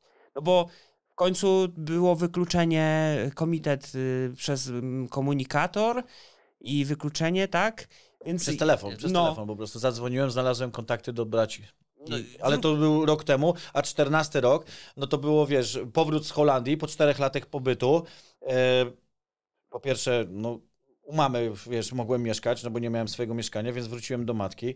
Siłą rzeczy, tak jak wam mówiłem, że za zamkniętymi drzwiami tam ona szła i wiesz, do łazienki i nagle co, odstępców oglądasz i tak dalej, więc wiesz, no chcesz dobrze żyć z matką, nie robić jej, więc to był taki powrót no i to usłyszenie od siostry tej pionierki, no ale to co, nie słyszałeś o zazębiającym się pokoleniu? Czyli jednak było. No nie. No i znowu no tak, no byłem słaby, no mówię ci, siostro, przecież ja jak mnie brat starszy dopuścił do tego, żeby wrócić, bardzo mi to zależało, żeby nie być wykluczonym, żeby to wszyscy wiedzieli, te takie koleżanki mojej mamy właśnie, co tak na mnie patrzyły, to po prostu jak to przywracające w 2014 roku do zboru mnie pytania z jakiejś tam książki, to było tylko takie... Przecież skończ już, kurde, bo usta służą tylko do jednego, żeby wychwalać Jehowę. Ja sobie tak myślę, no, nie będę tego komentował i tylko było, żeby wytrzymać, żeby już proszę cię, dobra, bo jak, nie wiem, zacznę się śmiać, to znowu będę, nie wiem, odpychany i teraz, wiesz, jakieś następne rozmowy spodziewałem się, więc tu trzeba było tylko odbyć rozmowę, być... przywróconym jakby do zboru, nie że z wykluczenia, tylko po prostu brat był długi lata nieczynne, za granicą, na emigracji i tyle. I wracam i spoko. I w końcu jakieś imprezy. Pionierka mnie zaprasza, bo leci na mnie, zaprasza mnie w końcu gdzieś tam do Warszawy, jeździmy, wiesz, na jakieś takie kuliki, gdzie przebieramy się za kowboja, za świadkowie Jehowy się tak przebierzą, no to już mi się podoba, to już jest fajnie, tam fajna jest jakaś tam siostra tej mojej siostry, tej, co ja się jej podoba. Łódź. Tak, Łódź, tam Warszawka się zaczyna spotykać, kurde, naprawdę fajnie, to nie jest jak było kiedyś, nie? My w naszym Wygwizdowie, Tu gdzie jesteśmy? Właśnie te lata, co ty wróciłeś, bo to... już wiemy, kto zaczął te rozruby robić. To właśnie, więc... Nie wiem, o co chodzi. Tak, byliśmy na weselu i ja wtedy, Leosia musiała być jeszcze malutka, bo ją zostawiłam swoją mamą, więc to był rok 2015, 16. To był chyba... 16, 17, no bo to było zimno, no tak jakoś tak. Nie, chodzi mi o to wesele twojego przyjaciela. To nie było zimno, to było lato. Tak? Tak. No to Lea była, no tak, a ty jeszcze karmiłaś, no. Tak, więc pojechaliśmy na wesele z łodziakami, świadkowskie wesele. I my byliśmy po tym weselu zgorszeni po prostu. Tymi łodziakami. Tak, my z naszego Wygwizdowa, naszego tutaj Pcimia Dolnego po prostu, gdzie psy szczekają i się chowa asfalt na wieczór, to my patrzyliśmy na tych świadków z Łodzi jak na po prostu jakiś ewenement, po prostu co to są za bracia? To nie są bracia, to są jakieś światowcy, nie? Dla nas Łódź i ich styl życia, a tu do Egiptu se polecę, a tutaj nurkowanie, a tu taki samochód, tu BMW jakieś nowe, tu coś tam. Tu mnie gościu podrywa, brat, który żonę ma obok w ciąży, a ja mam takie, co tu się odpierdziela? To znaczy nie pomyślałam, co się odpierdziela, byłam świadkiem, ale miałam takie, co się dzieje? Jaka ta Łódź jest i Danielowi się spodobało. No tutaj na Kilińskiego, to jak dzisiaj pamiętam, ostre 40 się leje i tak dalej. Wiesz, bo ja mam ciśnienie. Gościu taki czerwony. Ja mówię, no na pewno, nie, gdzie ja wody nie piję, tylko piwo, nie? W tym czasie i po prostu tak... Ale co, przed zebraniem? Nie. Po zebraniu to towarzystwo, gdzie tam się z Warszawą spotykaliśmy z tą pionierką i ona mnie, no dzięki temu, no w końcu, bo się w końcu podobam, no już, słuchaj, to już nie są pierwsze lata, to już ona tam, nie chcę tam mówić, ale już tam przed 40, no to już nie ma tego księcia, już nie ma tego pioniera, już tam wiesz, więc po prostu, no trafił się taki wypierdek jak ja i jeszcze w miarę wygląda No to zaakceptowała mnie, nie? I to, że siedzieliśmy, wiesz, na zebraniach obok siebie, no i właśnie takie imprezy gdzieś tam, że no, wiesz, bo mam ciśnienie, to widać, że gościu nadużywa, że już ma dosyć tego wszystkiego, no ale fajnie, no spotykamy się i wiesz, przyjęli mnie do swojego grona, no super, no. Czyli trochę było tak, że ty czekałeś na rok 2014, bo wtedy będzie koniec. Znaczy tak, no jakby tu już bardzo blisko. Przez te lata. Potem jeszcze to, że tam się zaczęła wojna na Ukrainie, no to coś się dzieje, Król Północy, w twojej głowie mamy powrót do zboru, wracasz i w sumie jest fajnie, trochę zabawa, ale jeszcze chwila mija i nie, coś tu nie gra. Gdzie jest ten moment? 9 stycznia 2016 roku, po próbach tutaj w Łodzi jakby no, tego, żeby stanąć na nogach, no stwierdzam, że znowu, no obiecali jedni, drudzy i lewa, prawa i strona obiecali, że już zielona wyspa i tak dalej, no i wytrzymuje, wiesz, górka z Holandii szybko się skończyła pieniążków, no tutaj nie widzę jakiejś wiesz, ogólnie no nadal nie jestem mówcą, nie widzę jakby kariery, że tak powiem, żeby mnie tam gdzieś docenili, żeby rosnąć w zborze, bo może i nawet ze względu na to, że chciałem zaimponować nie tej tutaj w Łodzi, tylko tej w Pabianicach siostrze, gdzie tam po prostu byłem zabujany w niej strasznie, to naprawdę, no to jest znowu ten damsko-męski też, że ja mówię, jak ja się cieszę, że żadna mnie nie chciała, nie? Bo możliwe, że teraz bym taki nadal był beton, nie? Bo kobieta była w stanie to zrobić, nie? Świadkowska. No. Także 16 rok wypadł do Anglii i angielski zbór. Z polskimi braćmi też. No i okazuje się, że tam się pojawia wątek Birmingham kongresu, gdzie pytam brata, to jest wykluczony, nie? Gościu zarośnięty i tak dalej. I wiesz, nie. I wiecie, nie to, że sposób odpowiedzi, tylko to nie. On tylko nie może funkcji, wiesz. Nie może być tam bratem starszym, nie może być, wiesz, sługą pomocniczym i tak dalej. I tak. No i wiesz, no i co? I taki plaskacz, nie? Że ja, gdzie widzicie, zawsze to podkreślam, nie mam ładnej brody, jakieś tutaj, wiesz, że wiesz, golenie, jakieś wypryski, to wszystko mnie zawsze, bo ta skóra, przecież ja po prysznicu muszę się, wiesz, tłustym kremem nasmarować i całe życie tak jest i masz się cały czas drapać tą, bo ci tak mówią, że my wszędzie, bracia, na całym świecie, my wszyscy wyglądamy tak samo, schludnie, ogoleni i tak dalej, nie? Gdzie ja po prostu, wiesz, no, nie lubiłem. No i zaczynasz już potem, no dobra, no to już dalej, wracam do tego, co jak mama, co, odstępców oglądasz? No to już tam w Anglii jestem sam, samodzielny, no już oglądam tylko odstępców, nie? I po prostu nic się nie zgadza. No. I zaczynasz się wybudzać mentalnie. Już po prostu chyba bardzo powoli. To znaczy, to zależy jak, wiesz, komuś się chciałem podobać. Jak wiedziałem, że mama przyjedzie, to jeszcze wiedziałem, że muszę pojechać do Worcester. Z Gloucester do Worcester 50 minut drogi i wiesz, ale i tak się czujesz odrzucony, bo na przykład, wiesz, jak powiedziałem, że mi się auto zepsuło, to wiesz, przyjeżdżam na kongres, gdzie mieli mi zająć miejsce i wiesz, wchodzisz spóźniony i nagle się okazuje, że w ogóle nie, miejsca dla ciebie nie ma. I siadasz jak gdzieś tam ileś rzędów dalej. I na przerwie w ogóle nawet nie ma tego podejścia, więc oni już czuli, że nie wiem co czuli. No, ale co, bo ty zacząłeś nosić brodę? Nie, to nawet nie chodziło o brodę, to chodziło o to, że po prostu, wiesz, wyprowadziłem się jak najdalej, no, ale też praca była, wiesz, tym wytłumaczeniem, że nie to, że ja tak uciekam, tylko, że nie wiem, lepsza praca, lepsze pieniądze były w Gloucester i po prostu, no co, i lądujesz w Birmingham i w ogóle już nie jesteś, wiesz, mile widziany, bo tam, wiecie jak to się obstawiało 2 torebki, plecak i zawsze ktoś przyjdzie za 2 godziny, bo się spóźni, to jest dla ciebie miejsce. No i tu następne odrzucenie, nie? Przez właśnie tego brata i tą jego żonę, nie? Że po prostu tak, nie ma. No i lądujesz gdzieś tam tego, właściwie już tylko czekasz, żeby to się skończyło i cześć, do widzenia, nie? I to już jest taki ostatni moment, nie? Nie ma już tego. I potem już tylko googlowanie, YouTube i wiesz, że jesteś w denie. I co dalej? No, potem już tylko, wiesz, jakby przejście na to, żeby no co, popłaczesz trochę, że kuźwa ktoś, tak jakaś tam organizacja wpłynęła na twoje życie bardzo, nie?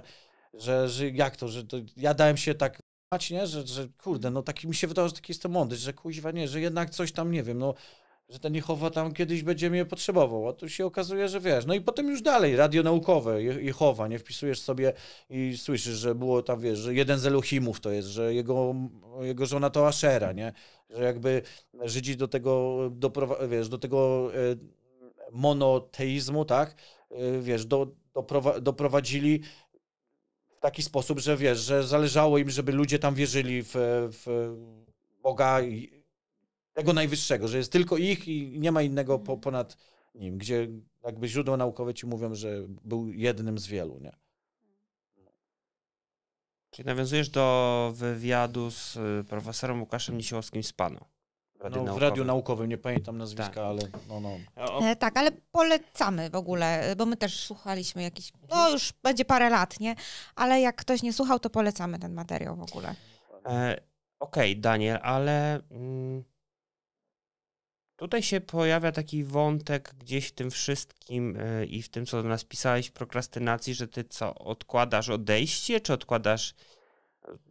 Jak byś to wyjaśnił? Żeby... No i teraz jakby wracamy do nazwy mojego kanału, od drivera do milionera. Ja cały czas jakby, wiesz, moi kumple, driverzy, kierowcy zawodowi, wiesz, jeżdżę ciężarówką i to jest to, że widzę bardzo fajnych chłopaków, którzy, nie wiem, jeden jest DJ-em, drugi, kurde, fajny, wrzuca na YouTube, ma 60 subskrybentów i po prostu fajny hip-hop robi, nie?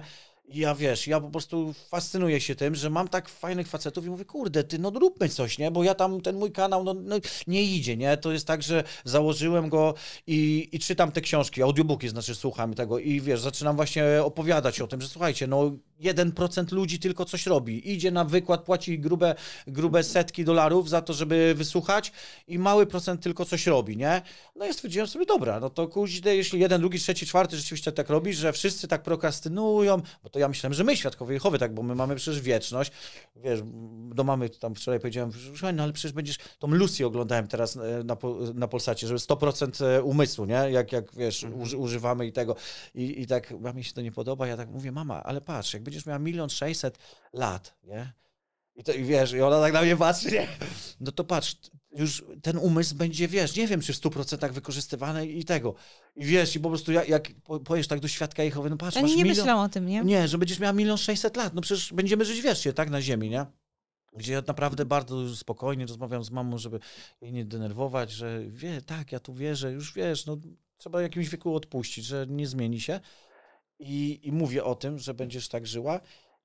No i to jest niesamowite, jak ten umysł zaczyna, wiesz, ewoluować u mnie, że kurde, naprawdę w tych książkach czytasz o milionerach, wszyscy mówią o mózgu, tam jakieś 20% każdej książki o tym rozwoju. Zaczyna ci się to układać fajnie, że o kurde, no tak działa umysł, że po prostu, nie wiem, zaprogramuje się nawet, widzisz, bo to też wiele czasami, że Daniel, przecież ty w Anglii mieszkasz, znasz ten angielski. No nie, Edwin, ja pracuję wśród Anglików, którzy mówią want to take some picture, please. Co to znaczy? Nie? To jest jeden bilet do Świętego Piotra, proszę, nie? I to pytam mojej córki, wiesz, korepetytorki, i ona też nie wie. I ja to słyszę codziennie, więc wiesz, mówię ci, to jest rano, jak ja tam jeździłem w podwójnej ekipie, to po prostu było tak, Darren, dlaczego ty rano mnie zapytałeś, jak długo my tu pracujemy? Dlaczego? I wiesz, dlaczego za 3 razem to zrozumiałem? No bo wiesz, my jesteśmy leniwi, Anglicy, my jesteśmy leniwi, że mówię, to dlaczego, wiesz, rozumiemy Rumuna, Słowaka, nie wiem, Filipinkę, a was nie rozumiem. No bo właśnie ta klucha w gębie i to slang, wiesz, gdzie 30 km od Gloucester pracowałem w tej rzeźni i młody 20-latek mówi, Daniel, ale ja mieszkam w Lidnej, to ja też nie rozumiem czasami ludzi z Gloucester, nie? Ja mówię, serio? To 40 km i wy się aż tak nie rozumiecie? No to my z Piotrków z Łodzią się rozumie, a tam już czasami potrafią być... Wiesz, my nawet mamy Śląski, który przecież ma takie dążenia autonomiczne i jest język śląski normalnie, ale my jesteśmy, no może nie każde słowo, ale jesteśmy w stanie się porozumieć jak najbardziej, tak normalnie, nie? Tak. I jedynie mamy takie jakieś drobnostki. Ja pamiętam, zawsze się śmiałam, jak do Częstochowy pojechałam i chciałam reklamówkę i to jest taka ta, wiesz, torebka. Tak, a ta mówi, pani chce? Zrywkę? I to była moja jedyna sytuacja, Tam że miałam... mówi zrywki, a w Krakowie mówi siatki. Siatki, nie? Zrywki, no. Ale A to u jest, nas się wiesz, mówi jedno słowo. reklamówki. Reklamówki, no. No ale ty jesteś stąd. Stąd, tak. No widzisz, i też... Galancie, nie? Tak, ale dobra. Galancie, tak. No. Ale odpłynęliśmy od tego wątku, bo miała być o tej prokrastynacji. Tak, no i prokrastynacja, wiesz, w momencie, kiedy ja widzę, że, wiesz, opowiadanie o tym, jak chcę tych moich kumpli zachęcić, że słuchajcie, no to ty masz talent, róbmy to, nie, bo ja bardziej humanista, a ty widzę, wiesz, tutaj, wiesz, bardziej ścisła wiedza, potrafisz to, co ty robisz, wiesz. Mów do mikrofonu, bo nie będziemy cię słyszeć. Dobra, i wiesz, to, co ty potrafisz tutaj robić i tak dalej, ja tego nie potrafię, on to potrafi, robi świetny, wiesz, hip-hop i wiesz, i zachęcasz tych kierowców i naprawdę, ja mówię, róbmy, ja nie wiem, ile potrzebujesz kasy, daj mi jakiś czas i ja, wiesz, i ludzie tak, no fajnie, ale jednak... mam czas, że jeszcze nie i tak dalej i zaczynasz widzieć, że ci kierowcy wpadasz w ten rytm. No w sumie rzeczywiście dobrze w miarę zarabiają kierowcy w Anglii na ciężarówce i to chyba jest coś takiego, to dobra, tam jakieś nie wiem, 1500 tygodniowo jest, nie? No to po co tam się jeszcze bawić w YouTube, bo przecież ile lat minie, zanim zaczniemy zarabiać. I widzisz, że to nie chwyta, że nie rośnie mi liczba subskrypcji i tak dalej, no i tu jest teraz ta sytuacja z waszym kanałem, że zaczynam oglądać gościa, który po prostu jadę sobie, wiesz, słucham sobie i mówię, no kurde, gościu gada o mojej matce. Ten właśnie na waszym kanale, ten wywiad, po prostu ja się wskoczyłem w jego buty. On mówi o mnie, że on miał dokładnie te same sytuacje z mamą, która była świadkiem Jehowy i po prostu wykorzystywała go. To na takiej zasadzie, no jak dzisiaj fajnie wyglądasz, bo się ogoliłeś i tak dalej. To moja mama, nie? Cały czas, że wiesz, że w ogóle nie, bo jesteś ogolony, to ten. I on mniej więcej podobne sytuacje. Ja zaczynam myśleć sobie, kurde, on gada o mojej matce. Za chwileczkę coś innego. To, że właśnie ja zawsze taki stawałem się, wiesz, po tej stronie tych bezbronnych, tych słabszych, nie? I on też właśnie tam, że dokuczają mu w szkole, bo po prostu, nie wiem, on jakoś bardziej taki może, wiesz... no niepełnosprawny w jakimś stopniu. Już wiem kto. Dawid. To z Gdańska przyjechał. Tam była taka sytuacja, że matka nim manipulowała. No to potem mi pokażecie, bo to jest właśnie taki fajny temat, że ja i wtedy, i wiesz, i słucham następne jakieś wasze tego i jakieś komentarze, że nie wiem, czy ty, Sara, chyba po prostu na takiej zasadzie, że wiesz, że ale słuchajcie, no czy uważacie, że to, wiesz, że jest na przykład sens prowadzenia takiego kanału i takie rozmowy i ja wtedy tak mówię, no nie, no jeszcze mi zamknijcie kanał, że po prostu tak. I wiesz, i ja w tym momencie mówię, nie, koniec, papiorek, bo wiesz, ja nagrywałem dużo swoich filmików i tak, wrzucam coś to dla siebie, nie, bo coś tam, wiesz, zamotałem się i wiesz, i gadanie o tym, żebyście wiedzieli, że na przykład, słuchajcie, proszę was, kierowcy, to, że ja wyhamowuję, to nie ja wyhamowuję, to system wyhamowuje ciężarówki, po prostu. A wy się czasami denerwujecie, że my się długo wyprzedzamy, bo ludzie nie wiedzą, że my jedziemy tylko 90 na godzinę. Ta jedzie 89, a ta 90 i my się 20 minut czasami, no to już bez przesady, nie? Wyścigi słoniów jest, tak to mówią po niemiecku jest taki że to są wyścigi słoniów. Tak, no właśnie. I ja po prostu takie filmiki nagrywałem, ale albo się wstydziłem wrzucić, albo wrzucałem i nikt tego nie oglądał. I wiesz, i mówię no kurde, i zaczęło się właśnie, że mówię, że przecież ja jestem świadkiem Jehowy, no oficjalnie cały czas jestem, to z tego, że nie chodzę już od dawna, ale jestem. I nagle się okazuje, że wy tym kanałem, tym filmem przełamaliście moją prokrastynację. Bo dlatego jak ciebie poznałem, to powiedziałem, no jesteście łamaczami mojej prokrastynacji. Bo kto wie, czy gdyby nie wy, to dalej bym, wiesz, wrzucał jakieś filmiki i byłoby tam 20-50 wyświetleń, no bo słuchajcie, jak jadę ciężarówką, to, albo na przykład, że w książce o Robinsona, obudź sobie olbrzyma, jakieś tam fajne sentencje, wiesz, usłyszałem i na przykład właśnie zróbcie to, bo jak nie wy, to ktoś inny to zrobi, bo masz ty talent, ale nie, bo się, bo to jeszcze nie teraz, bo to jeszcze za 20 lat, no tak i o to tu chodziło. Także tu jest ta prokrastynacja, to wy jesteście tym moim łamaczem prokrastynacji. Powiedziałem, nie, robię to ich. To się cieszymy i ja też, trzymamy kciuki,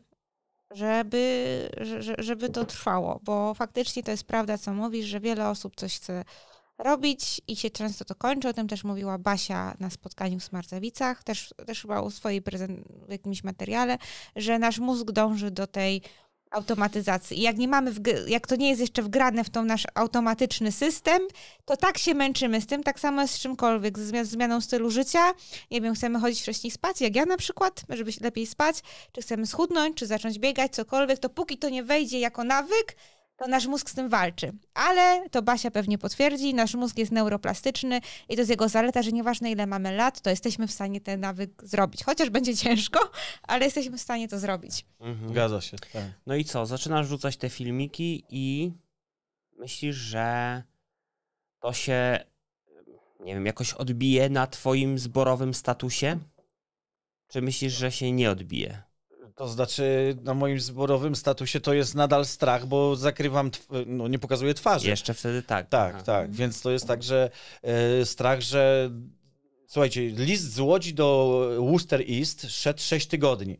Przez te 6 tygodni, tak jak mnie przywitali dwójka braci, dwójka sióstr, super, tak w 4. tygodniu widzę, że już jest brak zaufania, że wiesz, pytania jakieś dziwne. Ja mówię, słuchaj, to zadzwoń do brata tego i zapytaj, bo to on jest odpowiedzialny za to. Nie wiem, czy Worcester zażądało, angielski zbór zażądał listu po angielsku o moim statusie, co ja tam robiłem w tej Łodzi i tak dalej, jaką mam moją historię, bo ja nie wiem, nie? I czułem to dopiero, że w 6. tygodniu sam pamiętam, jak sam zapytałem, bo tak mówię, kiedy? No nie, no już Daniel przyszedł ten list, tak, jakby potwierdzone, że byłeś bratem, że jesteś, nie? I to szło 6 tygodni, a teraz strach, że ja już robię kanał, że mówię prawdę, jak się czułem w tej organizacji, jak dużo ta organizacja mi zabrała w życiu. Strach, że do zboru w Łodzi dojdzie taki list, że brat Daniel Piasecki już nie jest bratem i teraz, nie daj Boże, dojdzie to do mojej starszej mamy. No. I to jest dalej ten strach, nie? No właśnie. I co ci pomogło sobie z tym poradzić? No właśnie chociażby to, jak ta moja ex-psycholog powiedziała, Daniel, no ile będziesz czekał, nie? Przecież to jest twoje życie. Nie możesz, wiesz, odkładać tego na później, bo wiesz, druga sprawa, jestem kierowcą ciężarówki. Moi koledzy, wiesz, jak widzisz kumpla, który spotykasz go w sobotę gdzieś tam na mieście i mówi, stary, wiesz, a busem tam jeździ i ciężarówką. I widzisz gościa, wiesz, z złamaną ręką i widzisz coś takiego, Sara, że jakbym jechał busem, to już byś mnie nie widział, nie? Ale jak, co się stało? No wiesz, no kurde, wpieprzyło się we mnie, wiesz, jakieś auto i tak dalej i dobrze, że jechałem ciężarówką tego dnia, bo takie uderzenie było, że po prostu, wiesz, no połamany jestem, nie? Wiesz, my codziennie się mijamy na centymetry, wiesz, Anglia to jest przerąbany kraj, jeśli chodzi o prowadzenie. To jest naprawdę, ktoś mówi, że pojeździsz sobie w Anglii, to już będziesz mógł jeździć wszędzie, nie? A na Elafonizji jechałem na Krecie, nie? Elafonizji, taka czerwona, piękna na Krecie, jedna z piękniejszych plaż, to tam jechałem samochodem i naprawdę, no, jest przerąbane, nie? Bo tam góra, musisz się wymijać tam kuźdę albo cofać, to ciężarówką chodzi bardziej o to, że cały czas masz te krzaki, gdzie lewe lusterko, to przypominam, że w Anglii mam po prawej stronie kierownicę, a tutaj lusterko lewe nieraz się składa lub je zbijasz, tylko dlatego, że z naprzeciwka na zakręcie jedzie traktor albo i nie zdążysz wyhamować i uderzasz do lewego, tak? Żeby zbiło lusterko lewe, a nie prawe, bo jak dostaniesz prawym, no to możesz naprawdę dostać ładnie w twarz i wybita szyba i nie wiesz, co się z twarzą, czy... Skoro już mówisz o tych lusterkach, to dlaczego w ciężarówkach jest 6 lusterek i jak to się przekłada na jazdę ciężarówką? No właśnie w taki sposób, że kiedy ruszasz ciężarówką, jest bardzo wysoko, siedzisz bardzo wysoko i gdybyś na przykład nie miała tutaj 3 lusterek z lewej strony, no właśnie to, które ma rzut na twoje schodki, nie? No tam może właśnie, nie wiem, dziecko przechodzić, gdzie ruszasz minimalnie, wiesz, skręcisz i możesz na to dziecko, na tą starszą babcię wjechać, czyli musisz korzystać z tego, nie? Z przodu to, no okej, dobra, drugie i trzecie z lewej strony, to górne na przykład, no w mojej ciężarówce górne będzie oddalało i widzisz tam daleko, dlatego że jak staniesz za ciężarówką, jak zrobisz sobie taki test, to przejdziesz no, prawie 100 metrów i dopiero ci widzę w tych normalnych lusterkach, nie? Czyli praktycznie może stać samochód, może gdzieś po prostu, nie wiem, matka z dzieckiem, jakbyś chciał cofnąć, to nie widzisz, nie masz szans zobaczyć tego, więc nie cofasz. Chyba, no okej, kamery teraz rozwiązują problem, ale to lusterko zmniejszające oddala ci na 100, 200, 300 metrów, ale wszystko widzisz mniejsze. No to duże, no to jest tak jak w osobówkach mniej więcej, tak, jest bardzo duże, ale no widzisz to wszystko blisko, że tam, nie wiem, ktoś ci, nie wiem, jeszcze zamyka, nie wiem, klapę, czy tam firankę zasłania. Przednie, no to tu widzisz front, tak, właśnie, że ktoś na przykład mógłby, nie wiem, się opierać o twoją ciężarówkę, więc musisz się sprawdzić, żeby ruszyć do przodu. No i z prawej strony to samo, masz to samo lusterko, co z lewej strony. A nie byłoby prościej jechać, jakbyś nie miał tych lusterek? No właśnie nie. Dlaczego? No dlatego, że... No patrzysz przez przednią szybę i do przodu. No właśnie. I jedziesz. No i to jest dlatego właśnie ten hashtag 6 lusterek, że ja zawsze będę się solidaryzował z, wiesz, kierowcami zawodowymi i wszystkimi, dlatego, że jest to jednak ciężki kawałek chleba. A często, wiesz, no, bo to tacy prości ludzie, tam, wiesz, no, tak, w taki sposób wiele osób może nas oceniać, a tak naprawdę właśnie to, jak zdajesz prawo jazdy, jak bardzo ważne jest to, żeby być wyszkolonym, żeby jeździć, jak bez zabezpieczenia towaru, jak zdajesz prawo jazdy, to widzisz naprawdę drastyczne sceny. Chociażby takie, że po prostu rura gdzieś tam źle zabezpieczona, przy hamowaniu, przy uderzeniu praktycznie ląduje. Dobra, ale jak te lusterka mają się z organizacją? No właśnie, tak, że ja to porównałem do tego, że świadkowie Jehowy mają tylko tą przednią szybę i tą przednią szybą dla świadków Jehowy jest właśnie JWORK i czasopisma, które wydają. I nie korzystają z innych źródeł wiedzy. Mają cały czas tylko tą przednią szybę, jadą do przodu, ten rydwan Jehowy po prostu ciągnie tam do przodu w jakąś przepaść, która po prostu nie zdają sobie sprawy, że żeby pokonać tą drogę, to muszą widzieć, że w lusterkach tym czy tym, nieważne, może być zagrożenie. Nie wiem, że może motocyklista, grupa motocyklistów, a ty w tym momencie, nie wiem, widzisz z przodu, że musisz wyminąć pieszego, ale nie ma chodnika. I nie spojrzysz na to lusterko i już jest po motocyklistach, bo po prostu jeśli nie spojrzysz no i co, przytulisz ich do... Albo po tobie, bo tak jak wspomniałeś, miałeś kolegę, który miał złamaną rękę, więc tak. Nie może być tak, że po prostu jedziesz i nie patrzysz, co się dzieje dookoła. A wiecie, o czym pomyślałem? Jak o tych lusterkach tak zaczęliśmy rozmawiać, to kojarzycie pewnie żonę Lota, tak? Tak. Co jej zabraniali robić? Oglądać się w tył. No, jak jesteś kierowcą, to patrzenie wstecz przy pomocy lusterek jest jedną z podstawowych czynności prowadzenia pojazdu. Musisz mieć. Tak. A w organizacji oglądanie się wstecz jest źle postrzegane. Żebyś za siebie patrzył, nie, będziesz jak żona Lota i zginiesz. I trochę tak sobie pomyślałem, że kiedy zaczynasz się rozglądać, a nie tylko, no bo wiesz, różne są przykłady, że porównuje się organizację, życie w organizacji, to tam jakiś klapek na oczach. Tutaj mamy przykład, taką analogię z tymi lusterkami, kierowaniem ciężarówką. To często się nie myśli o innych, nie myśli się o tobie, tylko ty idziesz tam. Tam jest cel. Tam jest rydwan Jehowy i on jedzie, a zapomina się o tym, że podczas takiej podróży zwanej życiem dzieje się wokół bardzo dużo rzeczy, na które ty na przykład nie masz wpływu, bo będzie jechał jakiś kierowca, bo będzie szedł pieszy i ty musisz na to zareagować. Nie, ty masz ślepo jechać, prosto. Nie zdasz prawo jazdy jak w Anglii, nie wiem czy w Polsce, bo zdawałem tam, to jeśli mijasz dużego, czyli to jest duży, to jest traktor, autobus albo ciężarówka i nie wykonasz tego ruchu, to nawet, możemy się minąć i nie wykonasz, nie zdajesz. To znaczy nie, to jest jeden z punktów, których zaznaczy ci trener, że nie spojrzałeś, lub z lewej strony, jeśli mijasz, nie wiem, no dziecko z mamą wychodzi i wiesz, robisz metr tam 1,5 odstępu i nie spojrzysz tak samo, też cię obleją na egzaminie, no bo równie dobrze piłka mogła dziecku wypaść albo coś i nie zrobiłeś tego ruchu, więc nadal cały czas myślisz o bezpieczeństwie wszystkich wokół twojej ciężarówki. I to jest obowiązkowe, więc to samo życzę świadkom Jehowy, żeby korzystali z innych źródeł niż tylko JWork, nie?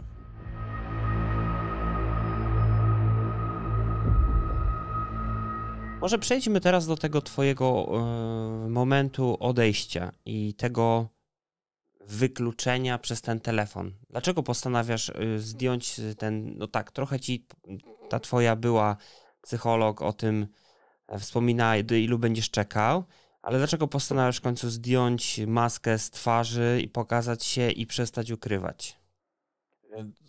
Najpierw to chciałem trochę dramę zrobić i do Lloydsa zadzwonić,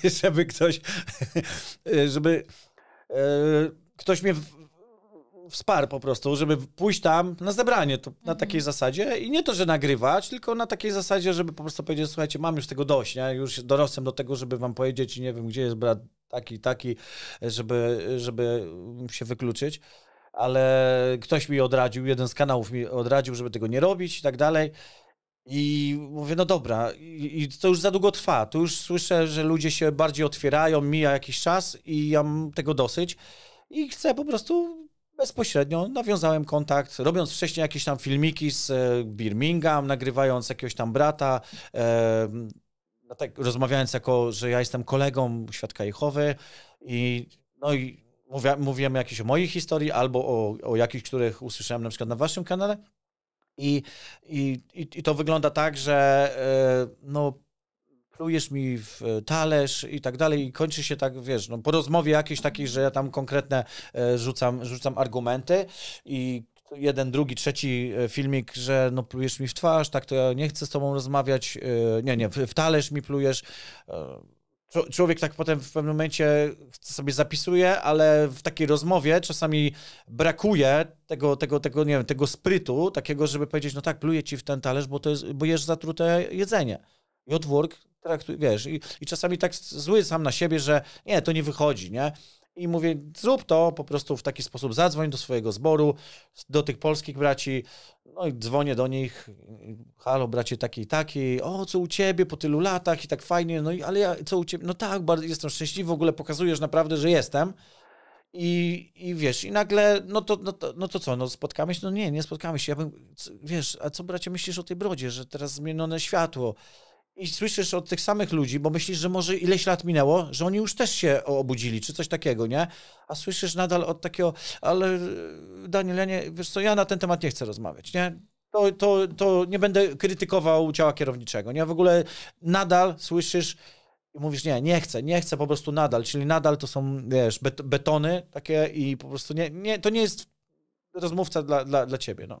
Nie, po prostu nie, bo liczysz naprawdę, że może coś tam, chociaż dobra, to spotkajmy się prywatnie, nie, bo nie chcę tutaj, wiesz, no takie, no naprawdę, ja ich lubiłem, bo oni mnie tam przyjęli w Worcester, to się zdarzyło tak, że ja wysiadłem dosłownie w Worcester, 6 rano, styczeń, czyli ciemno i widzę Świadków Jehowy i tak pierwsza reakcja, tak autentycznie taka, bo nie jestem przygotowany na Świadków Jehowy, po czym po polsku słyszę, gadają, nie? No to mówię, nie, to jest jakiś znak, to jest niemożliwe. No Polaków spotkałem, wiesz, jadę na pałę, nie wiem, czy w ogóle, wiesz, czy nie agencja, która, wiesz, znalazłem w gazecie, czy to nie jest jacyś oszuści, więc mówię, to jest jakiś znak, to musi być, wiesz, to musi być Jehowa, nie? No i co, no taki znak, że tam, wiesz, potem, no to super, fajnie, naprawdę pierwsze tygodnie super, miesiące i potem... No i potem...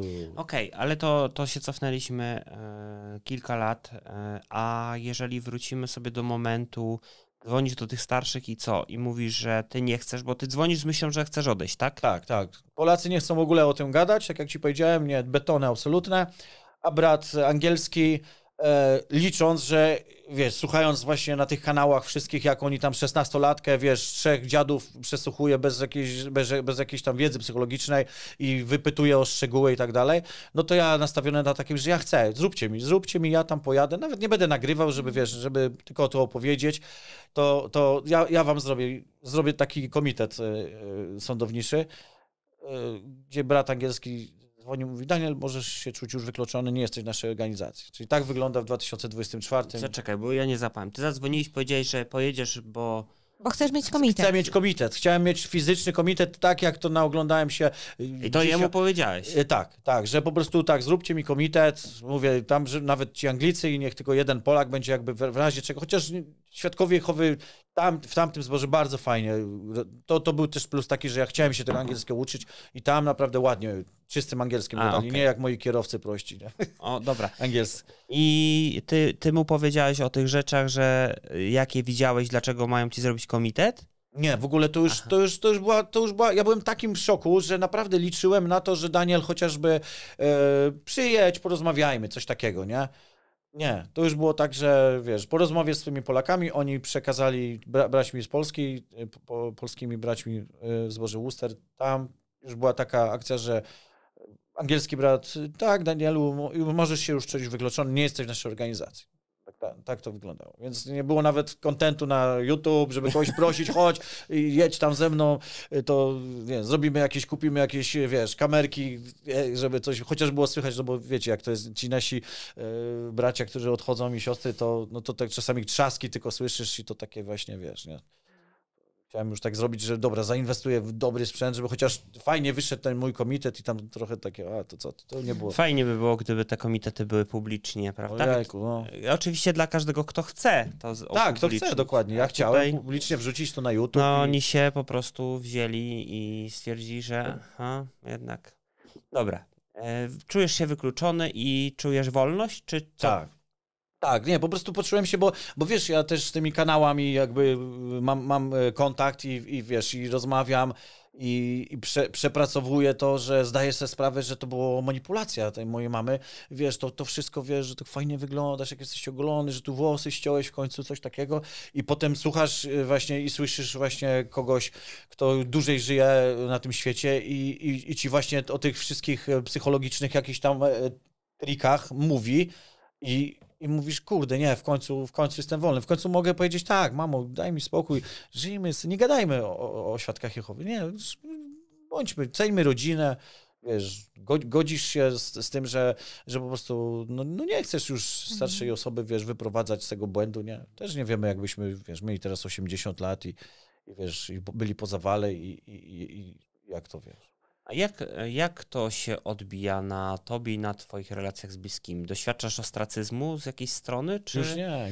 Już nie masz takich... Już nie. To już jest tylko jeszcze taki wpływ, wydaje mi się, że mojej mamy na kawałek części mojej damskiej rodziny. Czyli no, siostrę, córkę, wiesz, tak, na takiej zasadzie, że jeszcze taki mam, ale to jest tylko moje takie odczucie, że nie wiem, czy tak jest, bo właśnie na takie odradzanie, że Daniel, ale z tego YouTube'a to może być jeszcze wielki syf, że ty tak, wiesz, o tym mówisz tam, nie, że to naprawdę coś jeszcze może być z tego, a ty już masz to gdzieś, że no to będzie wielki syf. Ja mam grubą skórę, tak jak zawsze mówię, jedźcie po mnie, jak tam piszecie w tych komentarzach, to dobrze, budujecie tylko mi zasięgi, ale nie obrażajcie moich subskrybentów w komentarzach i tak dalej. A po mnie możesz tam jechać, tam wiesz, tylko nie obrażaj moich subskrybentów, mojej matki, nie wiem, córki i tak dalej. No, na tej zasadzie. A jaką masz misję właśnie w związku z kanałem? Dalszą? Czy zamierzasz dalej nagrywać? Ja mam nadzieję, że tak, oczywiście. No i jaka tak przyświeca też tobie misja, dlaczego też to robisz? Bo trochę w tych twoich materiałach się przewija, że to nie chodzi tylko o jakiś filmik, który nagram, tylko coś więcej. Ja zawsze jak sobie zaznaczam w YouTubie, to tam edukacja, nie? Bardzo lubię się sam edukować, zawsze wolę też w książkach o milionerach. Jeśli ty jesteś najmądrzejszy w swoim gronie, no to masz problem, nie? Ja zawsze jakby to jest takim moim mottem, że szukam ludzi, którzy są mądrzejsi ode mnie, ja mogę coś tam pomóc, nie wiem, w innym temacie, ale szukam pod tym kątem, więc jakby moją misją to jest taka, że wiesz, ja życzę wam, życzę wszystkim tym kanałom, żebyśmy po prostu to, ile żeśmy, nie wiem, czy dali na tacę, jak to się mówi w kościele, to u nas do skrzynek, to żebyśmy to odzyskali, ale już walić pieniądze, nie? Jak Bruce Lee, dla mnie bardzo fajne cytaty są Bruce'a Lee na przykład, że straciłeś pieniądze, nic nie straciłeś. Straciłeś zdrowie, coś straciłeś. Straciłeś spokój, wszystko straciłeś. I dla mnie to jest najważniejsze motto. Spokój, właśnie to, że po prostu wiedząc, że mój tata miał problemy z nerwami i tak dalej, to jak ja się wyciszyłem w życiu, jak potrafiłem, wiesz, bez jakichś psychotropów, bez jakichś leków, nie? Zrobić to tylko na podstawie natury, nie? Natury i ludzi, nie? To jest bardzo fajne. I wtedy dochodzisz do tego, że kurde, przy spokoju masz, nie wiem, dobrze się wyspać i umysł super pracuje właśnie, żeby wiesz, rosnąć w siłę, jeśli chodzi i o to, żeby i kanał rósł, i żeby nasze grono też jakby powiększało się, bo ludzie mają naprawdę nie takie problemy jak ja, bo jak ja, to jest tak samo jak mało grup w życiu jestem aktywny, bo wiem, że tam się wszyscy potem zaraz pokłócą, nie?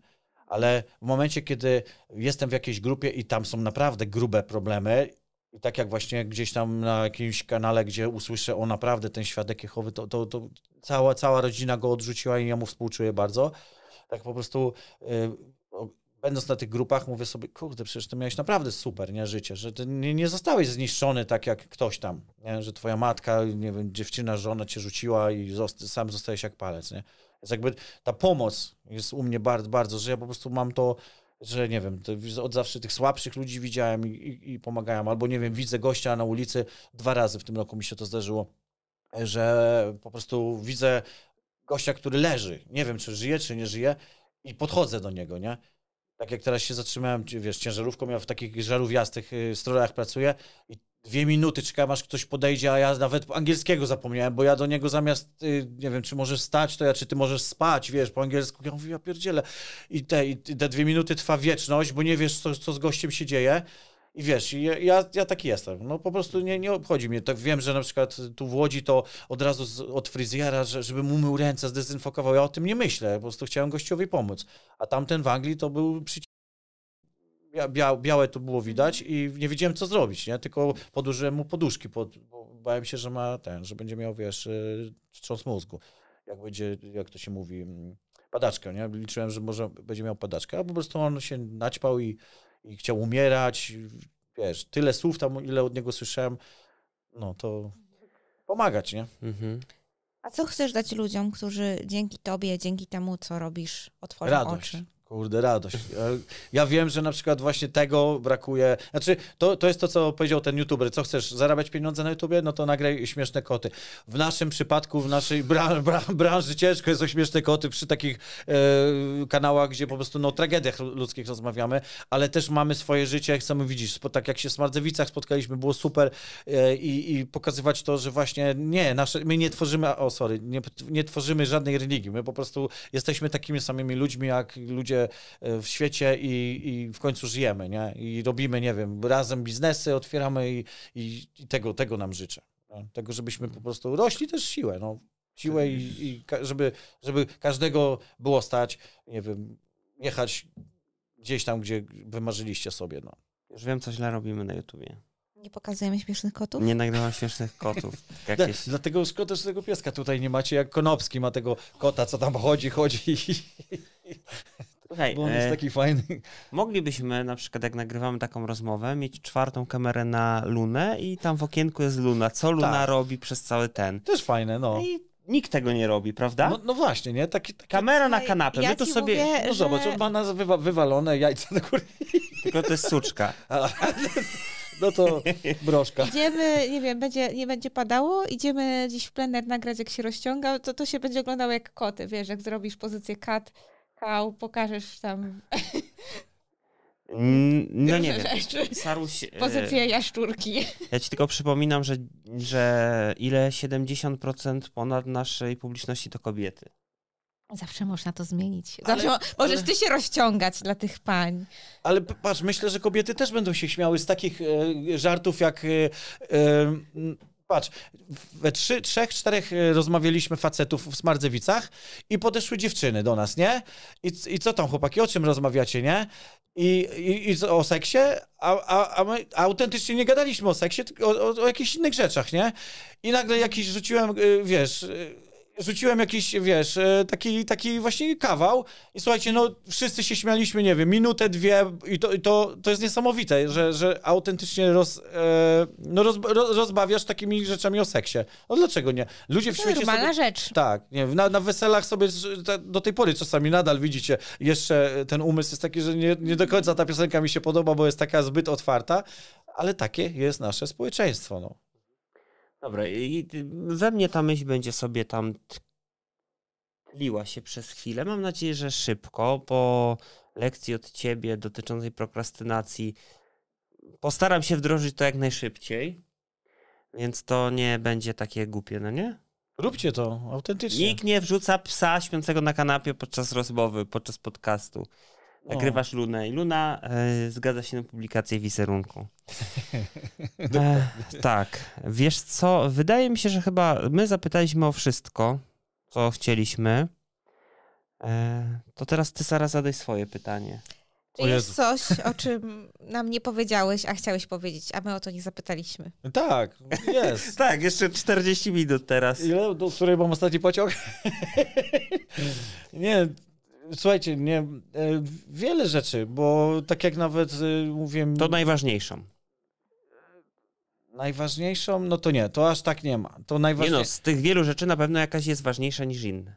To najważniejsza jest taka, że ja na przykład mój mózg działa po pierwsze to jak oglądaliście tak. na Haju? Nie. Tam jest taki Ivory. Na Haju. 2 murzynów się tam w Stanach Zjednoczonych idą na studia i tak dalej i mają kumpla Ivorego, nie? Nie? To tak sobie myślę, że ja chcę być takim Ivorem, że jak po prostu jakby mnie trzepło coś tam, to spalcie moje te i zmieszajcie to, tak jak Ivorego chłopaki palili i byli najmądrzejsi na studiach. To ja życzę... To muszę wyciąć. Tak. Dlaczego właśnie to się sprzeda? Mówię ci, po prostu, wiesz, palcie i zmienię cały świat, nie? Widzisz, my mamy trochę inną wizję, że my byśmy chcieli być grzybnią, która będzie tam... O, też fajne. No, dobre. Też dobre. No. Bo tak Bo jak połączymy grzybnię z moimi prochami, to będziesz taki haj, że ja pierdzielę. No, ale nie grzybnią taką, żeby ją spalić, taką... No dobra, to tak odpłynąłem. Nawet nie umiem tego wyrazić, bo to są, wiesz, tak abstrakcyjne rzeczy, które się nie mieszczą w... Zasób słownictwa, którym dysponujemy, nie jest w stanie tego wyrazić, to co jest w głowie bardzo często. Ale o to, co mnie zapytałeś, to, że mój mózg funkcjonuje tak, że idziemy z chłopakami z ogniska właśnie i widzę, że możemy zjednać sobie tych ludzi, którzy w ogóle nie mają wyrąbane na nasze tematy w taki sposób, że oni są sztywni, z dziewczyną wyszli gdzieś tam na molo i ja idę i słucham naszej siostry, która opowiada naprawdę o... Siostry? Tak, o byłego świadka Jehowy lub Pimo i po prostu opowiada o tych tragediach i tak dalej. I wiesz, ja to słucham i słyszę, że to jest naprawdę, książkę będzie o tym pisała i ja nagle po prostu, wiesz, słyszę, nie wiem, rozmowy 2 chłopaków i tak dalej i nagle muzyka i ja z Bartkiem zaczynamy sobie po prostu do tej muzyki tańczyć, a te chłopaki po prostu widzą 2 szalonych gości, którzy po prostu, wiesz, i oni dla nas tą muzykę, wiesz, podgłośniają, za chwileczkę wracamy i ci goście do nas dołączają, a kim wy jesteście, w ogóle co wy tu robicie i tak dalej, nie? I w ogóle zainteresowanie jakby naszymi tematami, że ci goście się nami zainteresowali, nie? A co wy tu robicie w ogóle, nie? No my tu mamy taką konferencję, bla, bla, bla. I mówię, i to, że nie zgodził się, nie wrzucaj tego, nie? no to właśnie szkoda, nie? Bo to są tak rzeczy śmieszne, że nie dosyć, że oni sikali ze śmiechu, to my, przechodząc przez ten płot, bo tam potem zamknęli to molo, to była taka już sytuacja, że tam dwóch facetów, dziewczynę, tak, wiesz, a tam jeszcze takie kolce za tą łapę kładę. Tam się grubo działo. Tam się grubo działo. No, miałaś rację, że Daniela ciężko okiełznać. No to jakie jest to przesłanie? Żeby też w taki sposób jakby właśnie śmiechem takie historie, żeby więcej było śmiechu na naszych kanałach. No. Takich związanych właśnie z... Okej, żeby więcej śmiechu. Dobra, ja sobie będę myślał i być może wy macie jakieś propozycje i w komentarzach, jak zrobić, żeby na Światusach było więcej śmiechu. No. Żeby nie tylko było poważnie, choć tematy są trudne bardzo często. Ja z twojej historii, którą tu opowiedziałeś, to taką lekcję bym wyciągnął, żeby czasami wykorzystywać takie nieoczywiste sytuacje do tego, żeby poznać kogoś, żeby... No bo nie wiesz, do czego cię to zaprowadzi za jakiś czas. Czasami to może być tylko jakaś taka jednorazowa akcja, a czasami to może być coś fajniejszego na dłużej. To może być jakaś przyjaźń, kolega, propozycja biznesowa. Cholera wie, do czego się to doprowadzi. Nie wiemy. Ale czasami ten taki brak naszej odwagi, taka prokrastynacja może nas zatrzymać i nie odważymy się czegoś zrobić. Ja tak mam, ale postaram się nad tym pracować. Dzięki tobie, Daniel, między innymi. Dziękuję bardzo i życzę wam tego właśnie, żeby tak było. Fajnie. A, widzisz, no, to fajnie. Myślę, że taką myślą zakończymy, co? Bardzo. Czekaj, nie, jeszcze muszę powiedzieć, tak żeby niektórzy... I myślę, że to będzie taka klamra spinająca naszą rozmowę. Później w komentarzach piszą, że zawsze jakieś klamcze gada. No tak, to powiedziałem. To jest mój żart. Zaśmiejmy Taką się. naklejkę byśmy mogli zrobić. Klamra Edwina. Klamra Edwina. Nie no, tak, no takie koszulki, że też można jakiś merch przygotować, który będziemy sprzedawać i zarabiać na tej naszej sławie i popularności. Tak.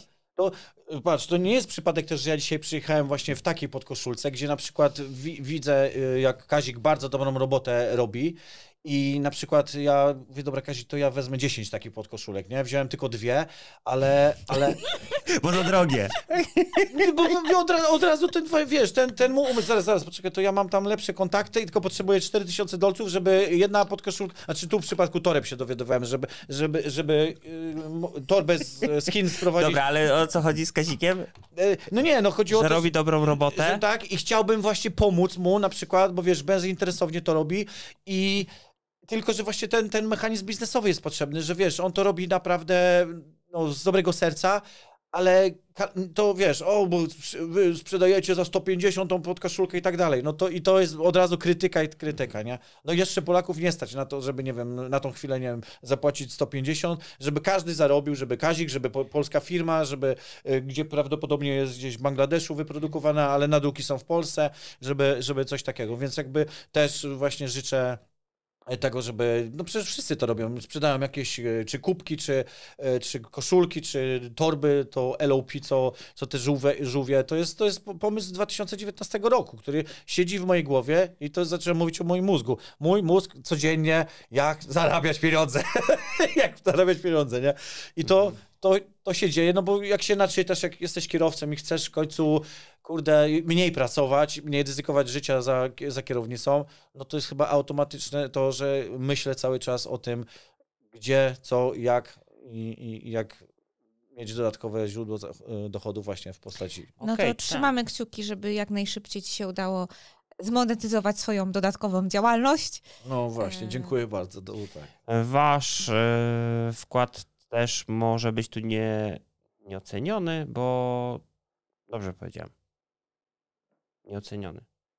Bo możecie oczywiście zajrzeć do Daniela i zawitać w jego niesamowitym świecie, który jest taki jak Daniel. Dokładnie taki prawdziwy.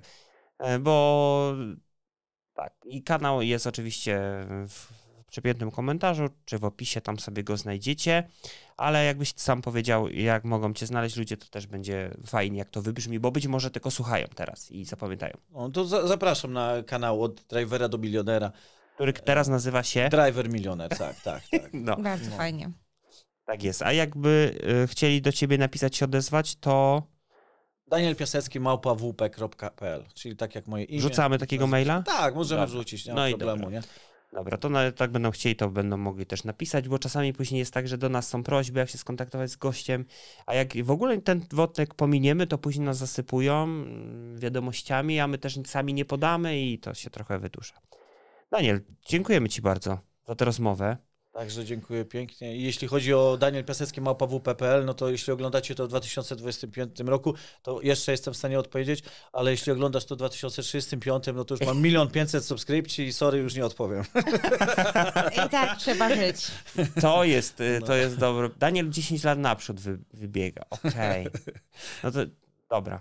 Ja zaraz ci o czymś powiem, bo tu będziemy o biznesach pogadamy, ale to już poza nagraniem. Także jeżeli chcecie do nas się zgłosić, to oczywiście też możecie wypełnić formularz na stronie Światusy. Ja myślę, że go musimy zmodyfikować trochę i to dzisiaj w trakcie tej nie rozmowy, tylko przygotowania się do rozmowy wpadłem. O tym ci zaraz opowiem. A was żegnamy bardzo serdecznie. Do zobaczenia w kolejnym odcinku, który będziecie widzieli tylko jak zasubskrybujecie ten kanał. Wiem, że to nieprawda, ale tak chciałem zmanipulować ludzi. Dziękujemy także pięknie za rozmowę i dziękuję wam. Dobra.